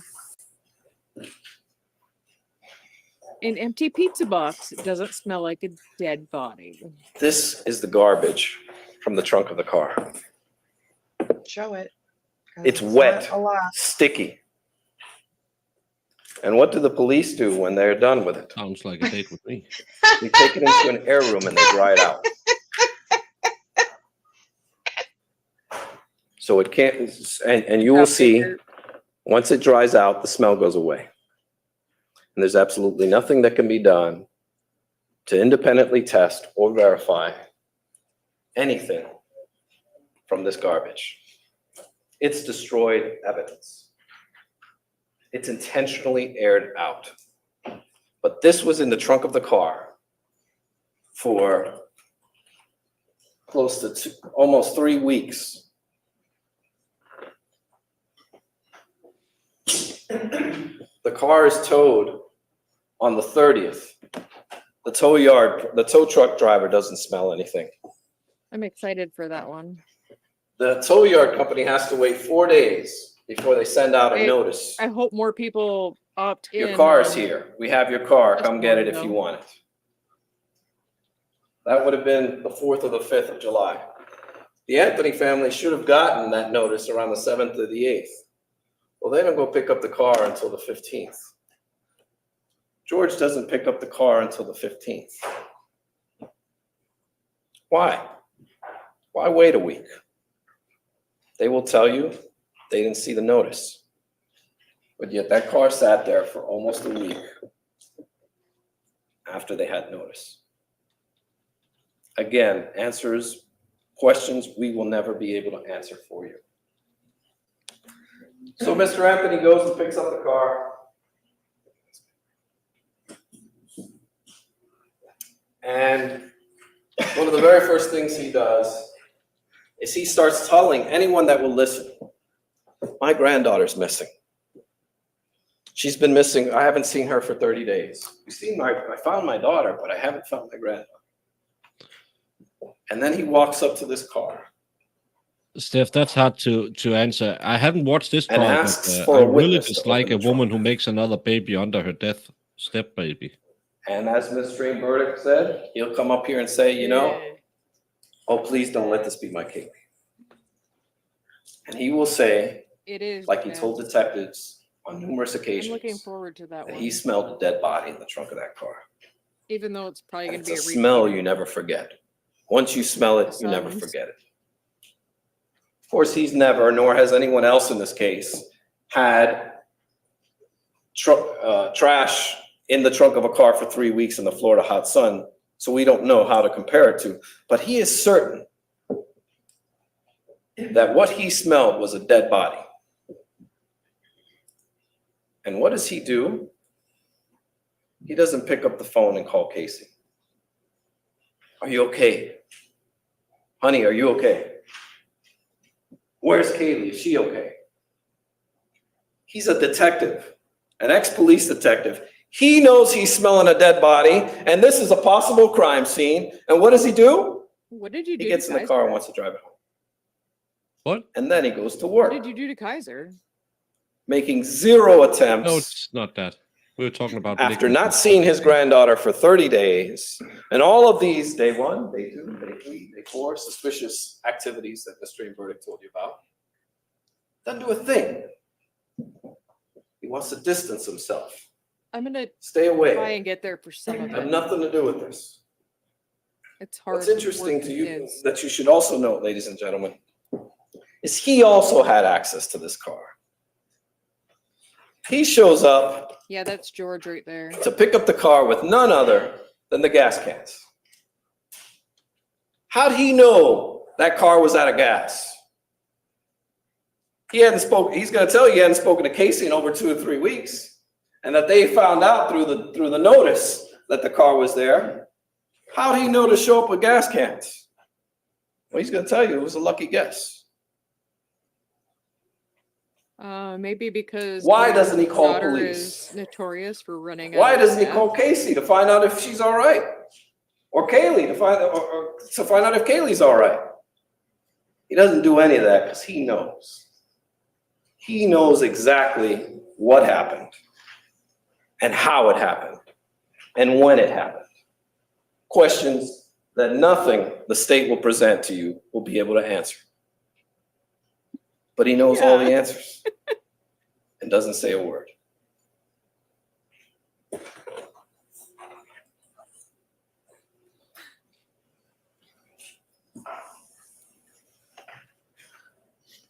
Now, one of the interesting things that will happen is you'll hear that Cindy went to work too. Cindy did call Casey, did send her a text, major problems. And we don't know when Cindy Anthony found out what happened, or if she does to today. But there's one thing for certain too, she went back to work. And people were already asking questions about this car because she had to leave work to go get the car.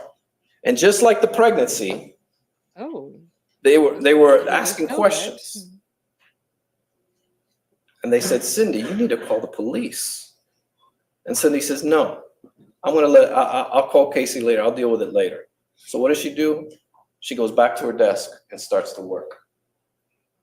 It's not until one of the coworkers get the supervisor and make Cindy go home They're used to being that manipulated. she has to now confront reality. Just like the pregnancy, you're faced with reality. You heard what Ms. Stream Burdick said about Casey. She's walking down Universal Studios. Oh, come here. This is my office over here. Let me walk down this way. And then faces reality. Well, this is the way she was raised. And think about that for a second. She takes law enforcement down this path, down to an office that doesn't exist. This is how this family lives. This is how Casey learned to deal with her problems. And now Cindy has to deal with this problem. So Cindy calls and finds Amy Heisinger and confronts Casey. Casey doesn't know what to say. So you hear her blame the babysitter that doesn't exist, that everybody knows doesn't exist. Or do they?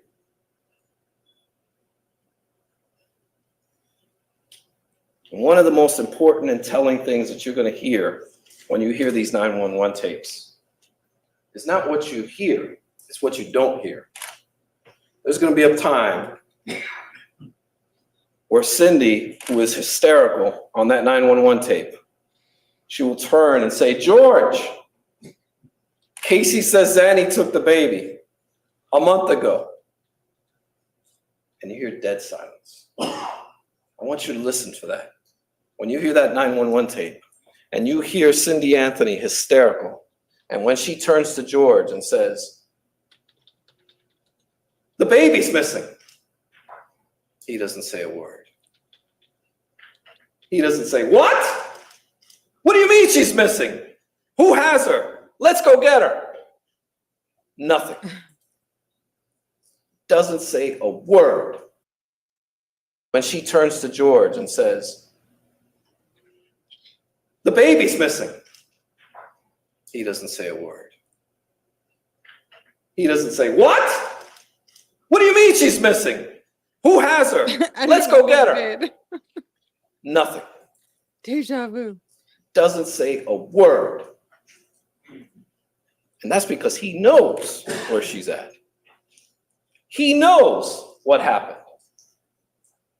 This is no surprise, but he will distance himself from it. And in fact, in one sworn statement, he says he wasn't even there when Cindy called 911. He keeps wanting to say, I was at work. I was at work. I have any part of this. I'm just George, just your average grandfather. Mm-hmm. Casey's the wild one. Casey's the one with all the stories. He's saying this while he's with his mistress who's paying him money and he's pretending he's working. And that you're going to hear. Crystal Holloway gave him money so he could pretend he was working. Cindy thought he was working. But you're only here about Casey's fake job, not about George's fake job.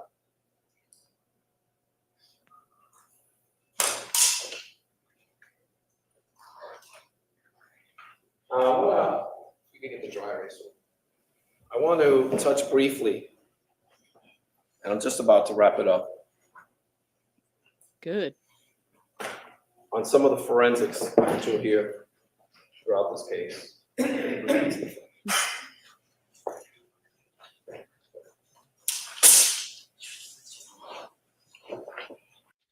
I do like too that he came with the visuals. Yeah, a lot more lawyers should use that. You're going to hear about the car evidence and a possible hair.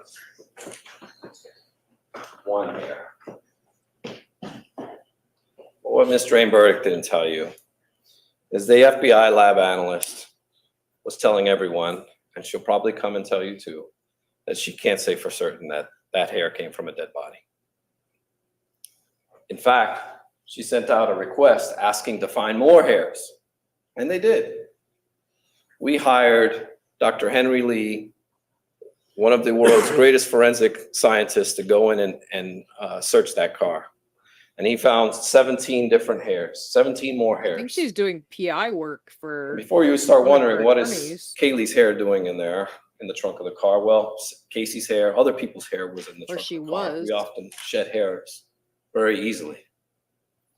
We shed hair. None of them. Trunk. Absolutely none of the other hairs, I think there was a total of 27 that ended up being inspected, had what they call the banding, the discoloration. This was a problem for them. So when we went and took the depositions of the analyst, they got a bright idea. They decided to conduct a study. After we took their deposition, they realized that they had something that was not validated. So they did a study of live hairs in trunks, in water, it's exposed to all different elements. And they found they had a couple of what's called blind examinations that showed that there were some characteristics shown from live hairs. This is very questionable. And you will hear that it is rarely, if ever, done on one single hair, this type of analysis, because you need more. You need to be able to be certain. And this hair means nothing. You'll hear about, Trying to get a hold of their interrogation. again with the hair, with the car, this dog.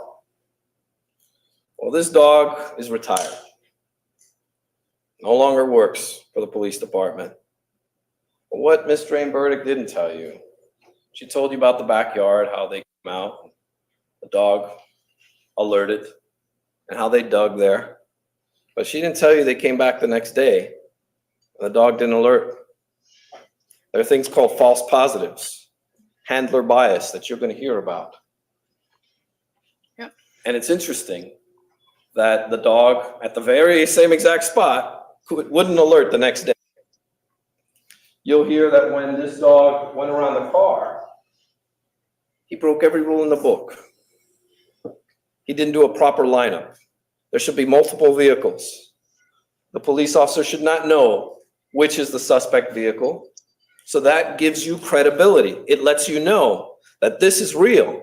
This isn't the dog cueing, the handler cueing off to the dog, because the dog wants to please its master. These are called tools. And that's what the dogs are. They're just simple tools. There's a confirmatory test that must be done. And the dog, he knew exactly which car it was. And you'll hear conflicting testimony with whether it was one car or two cars. He's the only one that says he searched two cars, that they were side by side, while the other detectives and the CSI people will tell you it was just one car. And the most telling part about this dog is they took this dog out to Suburban Drive after they had finished sifting and collecting all of Kaylee's remains. There were still several bones missing. And you will hear that, knowing that there were remains at this location, the dog never alerted. The reliability of this dog is questionable. I'd like to question the dog, but I can't. I'd like for you to hear it straight from the dog's mouth, but that's not possible. None of that's going to be possible. And the reason is that a dog should not be testifying in a trial. And let's not test it out in a death penalty trial either. I do like that. This air sound, reminding them that this is death penalty. Yeah. As Mr. Burdick told you about Dr. Arpad Voss, a very interesting My favorite man. Again, throughout the United States, this evidence has never been admitted in a court of law. And this is an experiment that he conducted, nothing more. An experiment in which you will see flaw after flaw after flaw. It's never been validated. It's never been independently tested. And he can't find a single person in the entire world, unfortunate, that would agree with his theories. Yeah. That's going to be long, drawn out, and boring. I love Dr. Voss. But the fact of the matter is that they're getting desperate. Air samples, pure desperation. You'll hear that this scientist is somewhat of an inventor. In fact, what he's doing is he's invented a sniffer machine. It looks like a metal detector, so that he can sell it to law enforcement agencies across the country. And what he's using to determine the chemical composition of human decomposition is this database. Well, it's now being validated in this courtroom. And he holds a patent to that machine. And he stands to make millions, and has an inherent bias by his testimony. You'll also hear that he has some other great ideas, like putting electronic leashes on flies to find dead bodies. And he also claims to be able to find hidden graves with a coat hanger. He's an interesting individual. He is an And you'll get to hear interesting plenty of his testimony, and it will be highly debated. Now, this is the evidence that Ms. Drain Burdick talked to you about.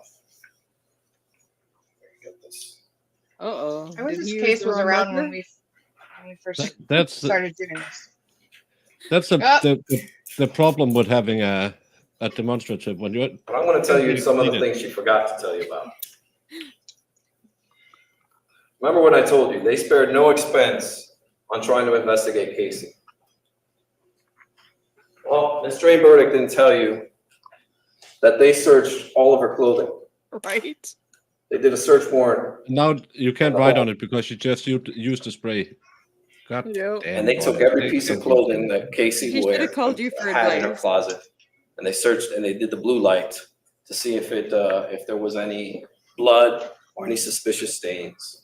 The blue light. All came back negative. They took all her shoes,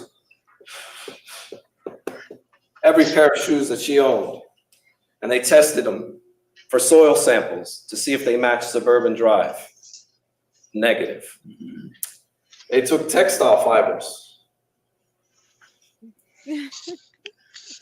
Isn't it funny Right. seeing something without electronics?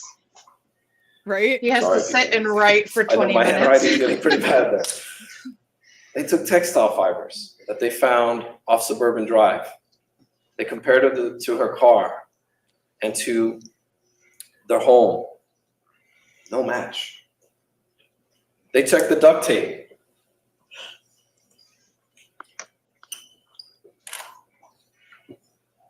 The duct tape had no fingerprints. They ran every kind of fingerprinting exam you can. No fingerprints on the duct tape. Well, it's sad. The element One of the for a easiest month. ways of being able to lift fingerprints is off of duct tape. Yes, the duct tape was deteriorated to a certain extent, but they still tried at the FBI. Mhm. They also searched the duct tape for DNA. No DNA of either Casey or Kaylee. But yet they want you to believe that she had duct tape wrapped around her mouth and was decomposing, completely decomposed, and not a shred of DNA on there. Misspeak. There was DNA on there. DNA from an FBI analyst. They contaminated the duct tape. DNA is so sensitive, so easily attachable, that an analyst in the documents department contaminated the duct tape. Mhm. And there's also another profile on there who they don't know, a partial profile, someone they don't know. But it's only at what's called one marker. So it's impossible to find who that DNA belongs to. But it is not impossible to exclude both Casey and Kaylee. They're completely excluded. There's usually what we call 13 different markers where they test DNA. And unfortunately, this is one, only one. Could be contamination or could not be. But there's one thing for certain. There's no forensic evidence that ties Casey to this. Again, she's Right, too Rexy? stupid to, she's dumb enough to leave the body off the side of the road, but yet smart enough to leave zero forensic evidence. Something's not right here. Something doesn't make sense. Well, they tested more hairs that they found. They did all kinds of tests. They all came back negative. Negative, negative, negative. The only thing that they are trying so desperately to tie Kaylee to is the car.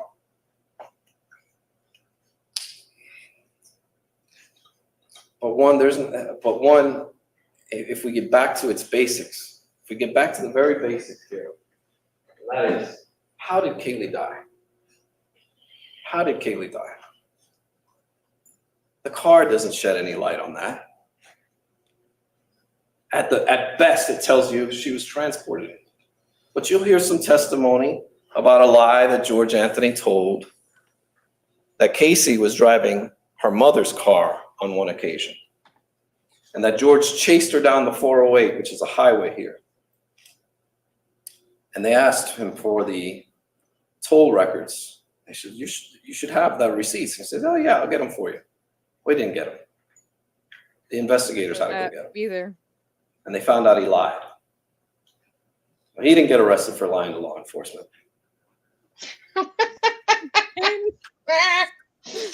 At the end of this case,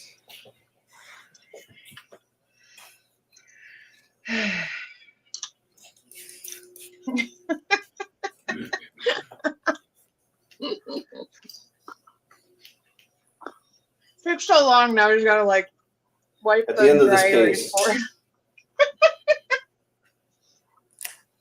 when you go back home and you're back in Clearwater and you're sitting around the dinner table and someone says to you, why did you find Casey Anthony not guilty?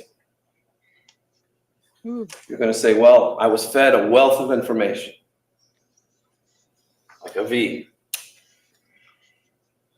Oh. All this information came, but it all boiled down to one thing. They couldn't tell me how she died. They couldn't Visuals. prove this was a murder. They This couldn't is prove fly with an electronic this was a leash. manslaughter case. There's no I evidence asked you to draw that. of any child What? abuse. And that's What is why we voted It's the not fly guilty. with the electronic leash on. He talked about finding bodies with a fly with electronic leashes on. That is awesome. Yeah. How do I? There we go. Oh Lord. I had to figure out how to make you little again. Yeah, I try that every day in the gym. I still haven't figured out how. You're going to see throughout the entirety of this case,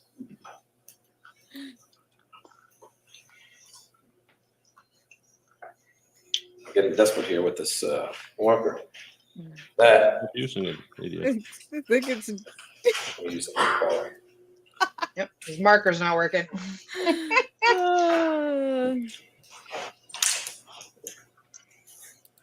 I'll do it down here. It's probably better. I agree. I'm already starting to see why the jury did what they The did. prosecution, can we lift this up? Yeah. And they haven't even started putting on The prosecution in a murder case But looking back at what I know, they're is going supposed to put on. prove their case Yeah. beyond and to the exclusion of every reasonable doubt. Not a forced doubt or speculative one, every reasonable doubt. They've got to present to you a case A to Z to prove their case. I like this. Well, if the A is George Anthony and saying that he was the last person that saw Kaylee, you really can't trust that now, can you? In fact, if you remember the indictment, it says from June 15th, not the 16th. Makes you wonder if they even believe him. If you can't trust George Anthony, and they don't know how she died, because the medical examiner will testify that her death was a homicide, but by undetermined means, They don't know how she died, but they're going to tell you it's a murder or at the hands of another. So if you don't have this, you don't have A, and Mr. Kronk represents Z, you don't even have that. We'll never be able to answer all those questions, and partially because it was never looked into. But the fact remains, this is not a murder case, and this is certainly not a manslaughter case, and there's definitely no evidence of any child abuse. When you've heard all the evidence, we're going to ask you to render a verdict of not guilty. All this aside, as important as some people think this case is, it's not nowhere near as important as it is to Casey. Jesus Christ. They didn't know her. They didn't love her the way Casey did. Good one, Jess. They didn't breastfeed Kaylee every 2 hours when she was born. They didn't wake up every 3 hours to feed her. They weren't there when she first walked. They weren't there to take care of her. Casey was. And you can never bring Kaylee back for Casey. But you can help end this nightmare by sending her home.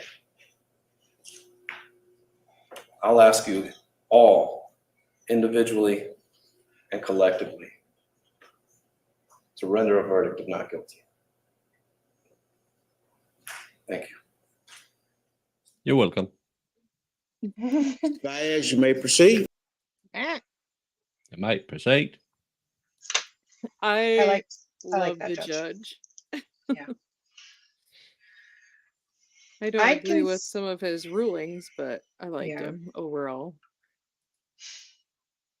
I mean, Jose brings a lot to the table when it comes to that opening statement to make you think, like, because for me, first of all, everyone, I mean, most people know I don't vibe with the death penalty. But if you're going to put a death penalty case in front of me, you better show me where she had her hands on that death specifically for me to say. At the time of this trial, I was with the death penalty. I never really have been, but I I didn't realize it, to be honest with you. I think I was thinking life in prison the whole time, but then when I really watched it, I was like, oh yeah, well, I mean, I don't know how they can go for the death penalty if they can't even tell you how she died. That You can't do that don't in know that I the ever got in the past what he says about her dad the first time I watched it. Yeah. The opening statement. I don't think I ever got. I was so angry with him for doing that. That What do I you don't. think, I never Baker? got past it. Since it's your first time. Well, since it's my first time, I think he's a really, really good storyteller. He talks too much, he talks too long, but he's a really, really good storyteller. And he has a good story if he has the evidence. As Stephanie points out, her partying for however long while her kid is missing, not even doing anything about it, to me, sus. But is that not enough to convict you because you're a bad mother? No. And that's and we Right. always have to remember in cases that we are sitting here and right now we have the beauty of hindsight, but we are very fast to judge people, and we have to give everyone, even the worst people, even people like Lefty, has to have the presumption of innocence. I thought he made a really good story. I'm looking forward to all of the evidence of sexual misconduct by her father. Yeah. I'm looking forward to Yeah, me too. Me too. all the stuff he's gonna prove that he said in his opening. I'm gonna guess he's not gonna bat 100 on 1,000, I think it is, on proving what he's laid out in the opening. But that doesn't matter, because just like music, you need a He good doesn't have note. to. No, you need a good note to start, a good note to stop. And if he can do his closing as well as he did his opening, you can hide a lot of evidence I in mean, he that. might have it. Yeah, well, I don't know. We'll have to wait and see. But also, I like, there's a lot of circumstantial evidence that could put me to say that I could put her in prison for life, but to put her to Right. death, I mean, no. So I can see Right. Well, that's what I'm why the saying. jury went that He way. sounds a lot like we do when we watch a trial now. Yeah, yeah, Like, because it's we've so seen a easy. lot of really bad defendants, and we're like, but that doesn't mean anything. Mm-hmm. No, And He did this doesn't make him a killer. and the partying for Yeah. their daughter's gone, you know. I mean, I could see myself being like, well, people act weird when things Yeah. happen. You know. Jamie, if this trial happened right now, Jamie'd be like, no, she didn't. You didn't prove it. I really hate this woman though, so I might. Who knows? you couldn't get a Portland Pie Company shirt, Jamie. Oh, shows Paradise Pie. Yeah, It's a you couldn't get a coffee. Portland Pie. Oh, No. why not? Well, it's a coffee brand, Bones Coffee. That's where the shirt came from. So Yeah, but Portland sorry. Pie could have been nice. I know. No, with some little They didn't have crack one. donuts. Or I would. I mean, you should make shirts like that, Baker, for your merch, to be honest with Doggo, stop making smacks on the Farrell's channel. you. Aren't they both boys? No, they're girls. Oh, there's the ear flap. Oh.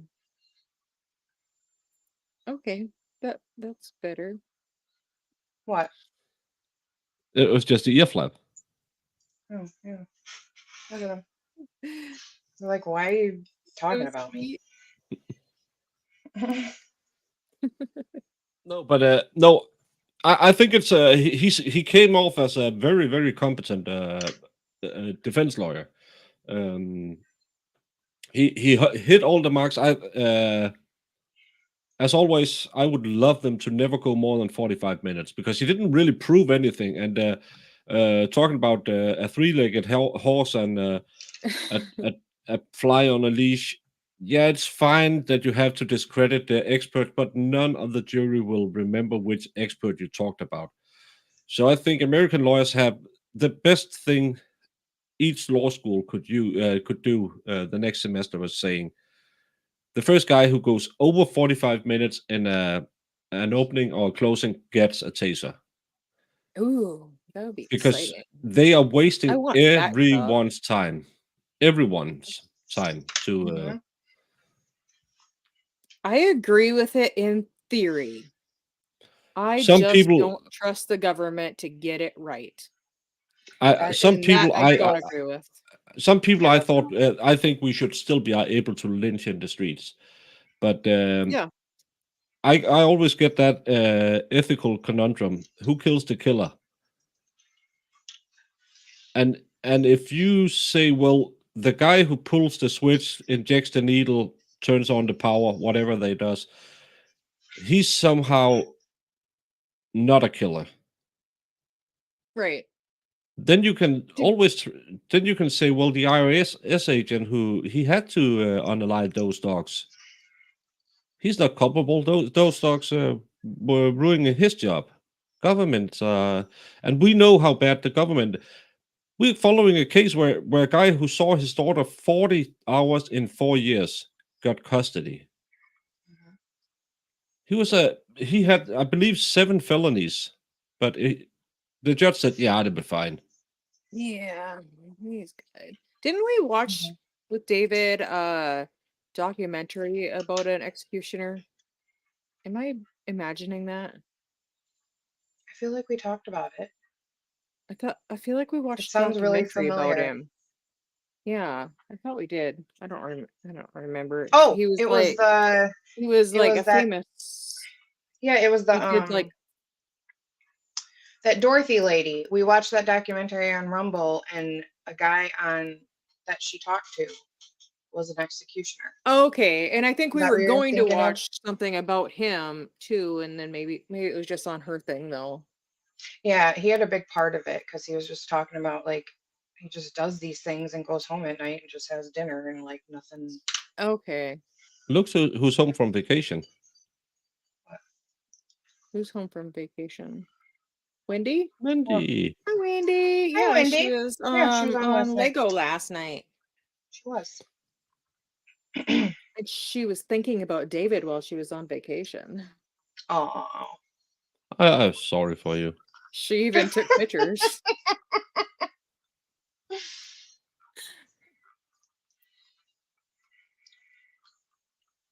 I'm just perusing our local newspaper, and apparently the Californian city of Antioch had to close their library because Why? well, of course, someone was doing drugs, but As you then do. they also did Smexy time in full view of the guests and employees, and they found bullets. So yeah, In a library? yeah, Oh, nothing gets well, the juices flowing as a good library. I mean, if it's Really? good enough for Congress, it's good enough for the library. Yeah, a library though? Come on, people. Can we have anything nice anymore? No. No. Are you new? I guess not. We're not allowed to have nice things.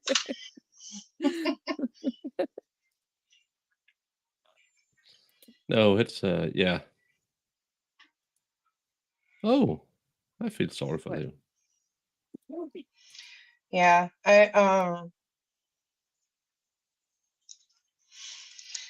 mean, I probably would have turned on this, Casey, like if I was just watching this. I wish we could have watched this when we were like into this stuff. Oh my god, these dogs are I know. That's it. I'm wondering how, like, if it was current, how we would feel about it versus knowing how we felt back then, and because it's obviously going to be different. But yeah, because like I know Baker probably didn't see the state's opening, but and I mean it's gonna come down in testimony, but she literally lied about where she worked, took the cops there yes, and went in, got them to let her in, walked around, found an off, like told them about trying to she was waving to people and saying hi, how are you, and Yeah. no one knew who she was. She walked to like around and then finally like hit a wall and was like, yeah, I lied, I don't work here. I Like, know. what did I'd you be think? like, Like, she extensively did these things time and time again and lied and had these stories. So that, I mean, I would have right. turned on Well, her, she but lied about working there. She lied at working about what sports authority or whatever it was. yeah. Well, and then her dad And then found out about the that because jail he went calls, man. there to Oof. check out on her, and then Cindy got mad at George for checking up on her. Yeah, because he went there and they're like, Casey doesn't work here. I'm like, he's like, Yeah, but I oh, love how no. Cindy gets mad at him. She's not upset with Casey for lying about it again. No, and then 'cause- if you get to hear Casey talk to her parents, you would be like, holy hell on earth. Like, yes, because when the she's calling home from videos prison and they're jail like, are why are you talking to the media? Like, what's wrong with you? Like, my God. And just no care in the world where her daughter is. That's the whole thing. I mean, I can see in hindsight why we could say what we're saying, but it's just, I don't know. I'm definitely already seeing more what I guess the jury saw. Yeah. I Even mean, just listening to Jose, like mhm. I can see where they had reasonable doubt. I can And see if where they putting and if somebody they to did, then death. they made the right choice. Yeah. Well, I can see when the death penalty is on the table, you look at it in a different way, for Yeah. sure. Yeah, Because it's like, I think that if that maybe they wouldn't have had doubt if that wasn't there. I think that was a lot of. I'd like to, yeah. We'll Right? definitely. If once you're done, you'll have to find like, because I think there was one juror that actually for sure talked about it. I maybe it was the And OJ thing that I watched. oh, Was there an OJ thing with like a round table of a handful of jurors. Maybe. Maybe I thought it was this, but I think maybe now I'm thinking more that it was Yeah, OJ actually.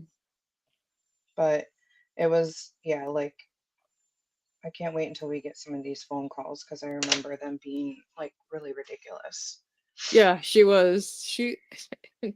Oh, the way she speaks to her parents, you can tell she controlled all of that. Everything. And they were always catering to her. Like, don't make Casey mad. Because why? Mhm. Who gives a fuck? I agree, but I mean, the But yeah. jury said what they said, so I'm trying to. Mm-hmm. Well, and seeing her over there, even though I hate her stupid face, this little tiny girl with her like crying face, like I can see people being like, I know. I wish they could have made her wear her party dress, the blue dress. yeah. Was it nice? I mean, you'll think it is. Was when She was out dancing on partying. tables and stuff. I told you I only She was wear a those shot dresses girl. for. She It's was. an experiment. I don't wear it normally. I send you the pictures and ask you to rate my look. It's not. Yeah. It's not because I like it. It was just a 10 out of 10. 10 Yeah. out of 10. Well, you said it was not short enough, but I thought it was a little short in the Yeah, legs. because was it Tony's thing, that the club thing or whatever? He was DJing or something there. Him and that one guy were like those promoters, I think. Okay, Is that what yeah, they were doing? something. They had something to do with the club, and then she was helping with that, and she was a shot girl and Yeah, and she became a shot girl. living it up. And then she went and got her tattoo. That's one thing that is super cringe for me on the Casey Guilty thing. Yeah, What was it? Beautiful Life or something like that, isn't it? Bella Vita. No, but it was Bella Vita. Bella Vita is what she did. Life is Is this beautiful. what That's Yeah. Italian, Jamie. Life is Beautiful. That's Yeah, the I knew. tattoo she got like shortly you. after And the and little and, girl and died. in reality, it's La Vie est belle, but It's a good thing we have Baker here to translate for us. I know, because then he's like, "You stupid That's in- woman, you got that's the in wrong French. tattoo." I don't know, but that's in French. But Bella Vita, I don't believe that's. Is that correct Italian? I'm not sure. But that's Are you asking have us? you ever have you seen that short of a girl who where they used the translator thing to translate her Chinese tattoo, and she of course went for love or courage or something, and it says penis. Yeah, Nice. that I happens. like it. Apparently, I heard that happens with a lot of people. My sister got a stupid Chinese tattoo, and I said, "Are you sure you know what that I means?" mean, it was the thing. Mm-hmm. I don't even, to be honest, I didn't remember what she said it was supposed to mean, because I thought it was supposed to mean like best friends, and she got it with her best friend, and I was like, "Are you sure?" Well, that's what they said. I was like, You should have "Okay." somebody translate it. Chinese characters and tramp stamps. Yep. Take me back. What a good Yeah, time. it's something. News of Casey. Yeah, and I heard you The say, new one, I did not watch it. The one where Yeah. they go after George Hard, I guess. I did not watch that. Are you talking about the Peacock one? The one that Casey's on. Yeah, the one like she did on Peacock, the exclusive one. Listen, I had no interest in watching Casey's side of the story because Casey is a liar. I had to because I just wanted to hear what she had to say, and it will just enrage you because all it is I lied these because I was just her allegations of abuse have escalated. So obviously, Oh, I love you my just God. turned into Mo when she saw that detective lady. I said, you couldn't finish a sentence. I want to yell so bad. I guess maybe we'll have to watch Party Up. I don't Yeah, know you if I might want to have watch her, to. but though because But if you she's haven't had seen it, I all want you these to years. because I want you to. I want you to just. I want you to get mad as I do. That's what I want. Because you're gonna be Like like, I'm you are already such a mad at liar. her. Yeah, that's what, like she's had all these years to come up with Oh, whatever new thing she wants to Farrell, lie about, and she she's doesn't even need talking that about. time. She She's can come up with it like she's lying to get into Universal and with cops with her, for crying out loud. well, she talks about all this stuff too, and it's just so ridiculous. And then her allegations from her dad, they get worse because she talks about her brother too. And she talks about Sure. having all these flashbacks and waking up in the middle of the night with like this because all these things were happening to her. Oh my God, it's Oh crazy. Lord. And then she wrote a letter to somebody about it. I don't remember. This was like after she was in Oh. prison. Well, yeah, because she got out like right away because she'd already served so much time that whatever she got for her lying to the officers and stuff. And I've then seen some older ones. I haven't seen the new one. her reactions to some of the stuff, like when she claims that her dad was SAing her and Kaylee. And then like Oh, she does say that he did stuff to Kaylee too. Yeah, she claims it Oh, all. I didn't know. See, I didn't know that because I haven't seen the thing. Well, What she do you call claims it, it all. documentary. You know what I can't remember though is if she is just saying it like she knew something was going on, or if she like for sure. Like Because caught it or something. yeah, because she claimed it was all happening to her, and then they have her watch like if anybody remembers her the eulogy her dad did in Kaylee's funeral, and she's just freaking out like, see who says something like that unless they're doing something they shouldn't do. It was like crazy. I was like, Well, they also say that on his unalive himself note that he's admitting guilt, but I can absolutely see a grandfather going and trying to do that because he is so crushed. well, when did he do that? Because I don't remember a lot of that. Was that after everything It was happened? after every Because if it was after, I can see why. Did you see how crazy the media was and how right. much the parents were under scrutiny as well as Casey? There were so many stories flying around. I'm trying to look. And this was when media was like really ruthless back in the day. January of 2009.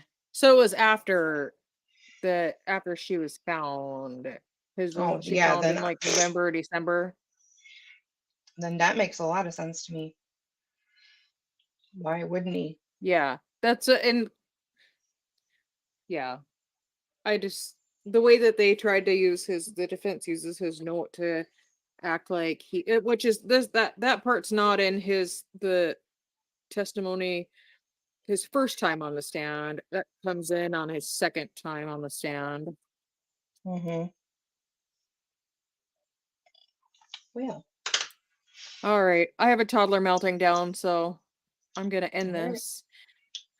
Thanks for hanging out with me, guys. Thanks, Baker and Jamie and Chat. And No problem. It was fun. To oh, send them here we off with go. I full gotta do energy. this. You have to send them off with full energy and say, "Thank you all so much for coming." I'm sorry we had to bring that idiot from Denmark on as a guest, but thank you all for participating. We will do this again probably next Sunday. Tell your friends, tell your family, tell the neighbor you don't like because he's always snooping around. But thank you all so much. If you don't have anything to do tomorrow, I'll be sleeping. But over on Baker's channel, he will be covering a pro se case just because he knows it's President's Day, so courts are closed. But he found Irish, found him a pro se case. He's going to be covering.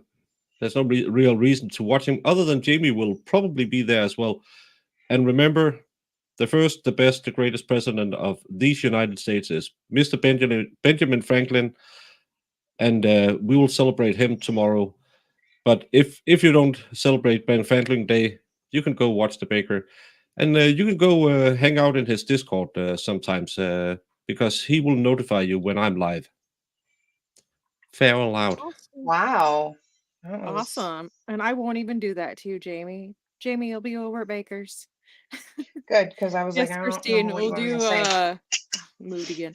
We'll watch Why do George you- next week. He's the first one. Yeah. He gets to answer the big question. So all right. And What's the My big toddler What's the needs big a question? Did if you do the things to your daughter? Did you touch Oh. your children? Yeah. I thought Yes. it's why do American like cheese in a can? That's a perfect Oh. way to end it. First of all,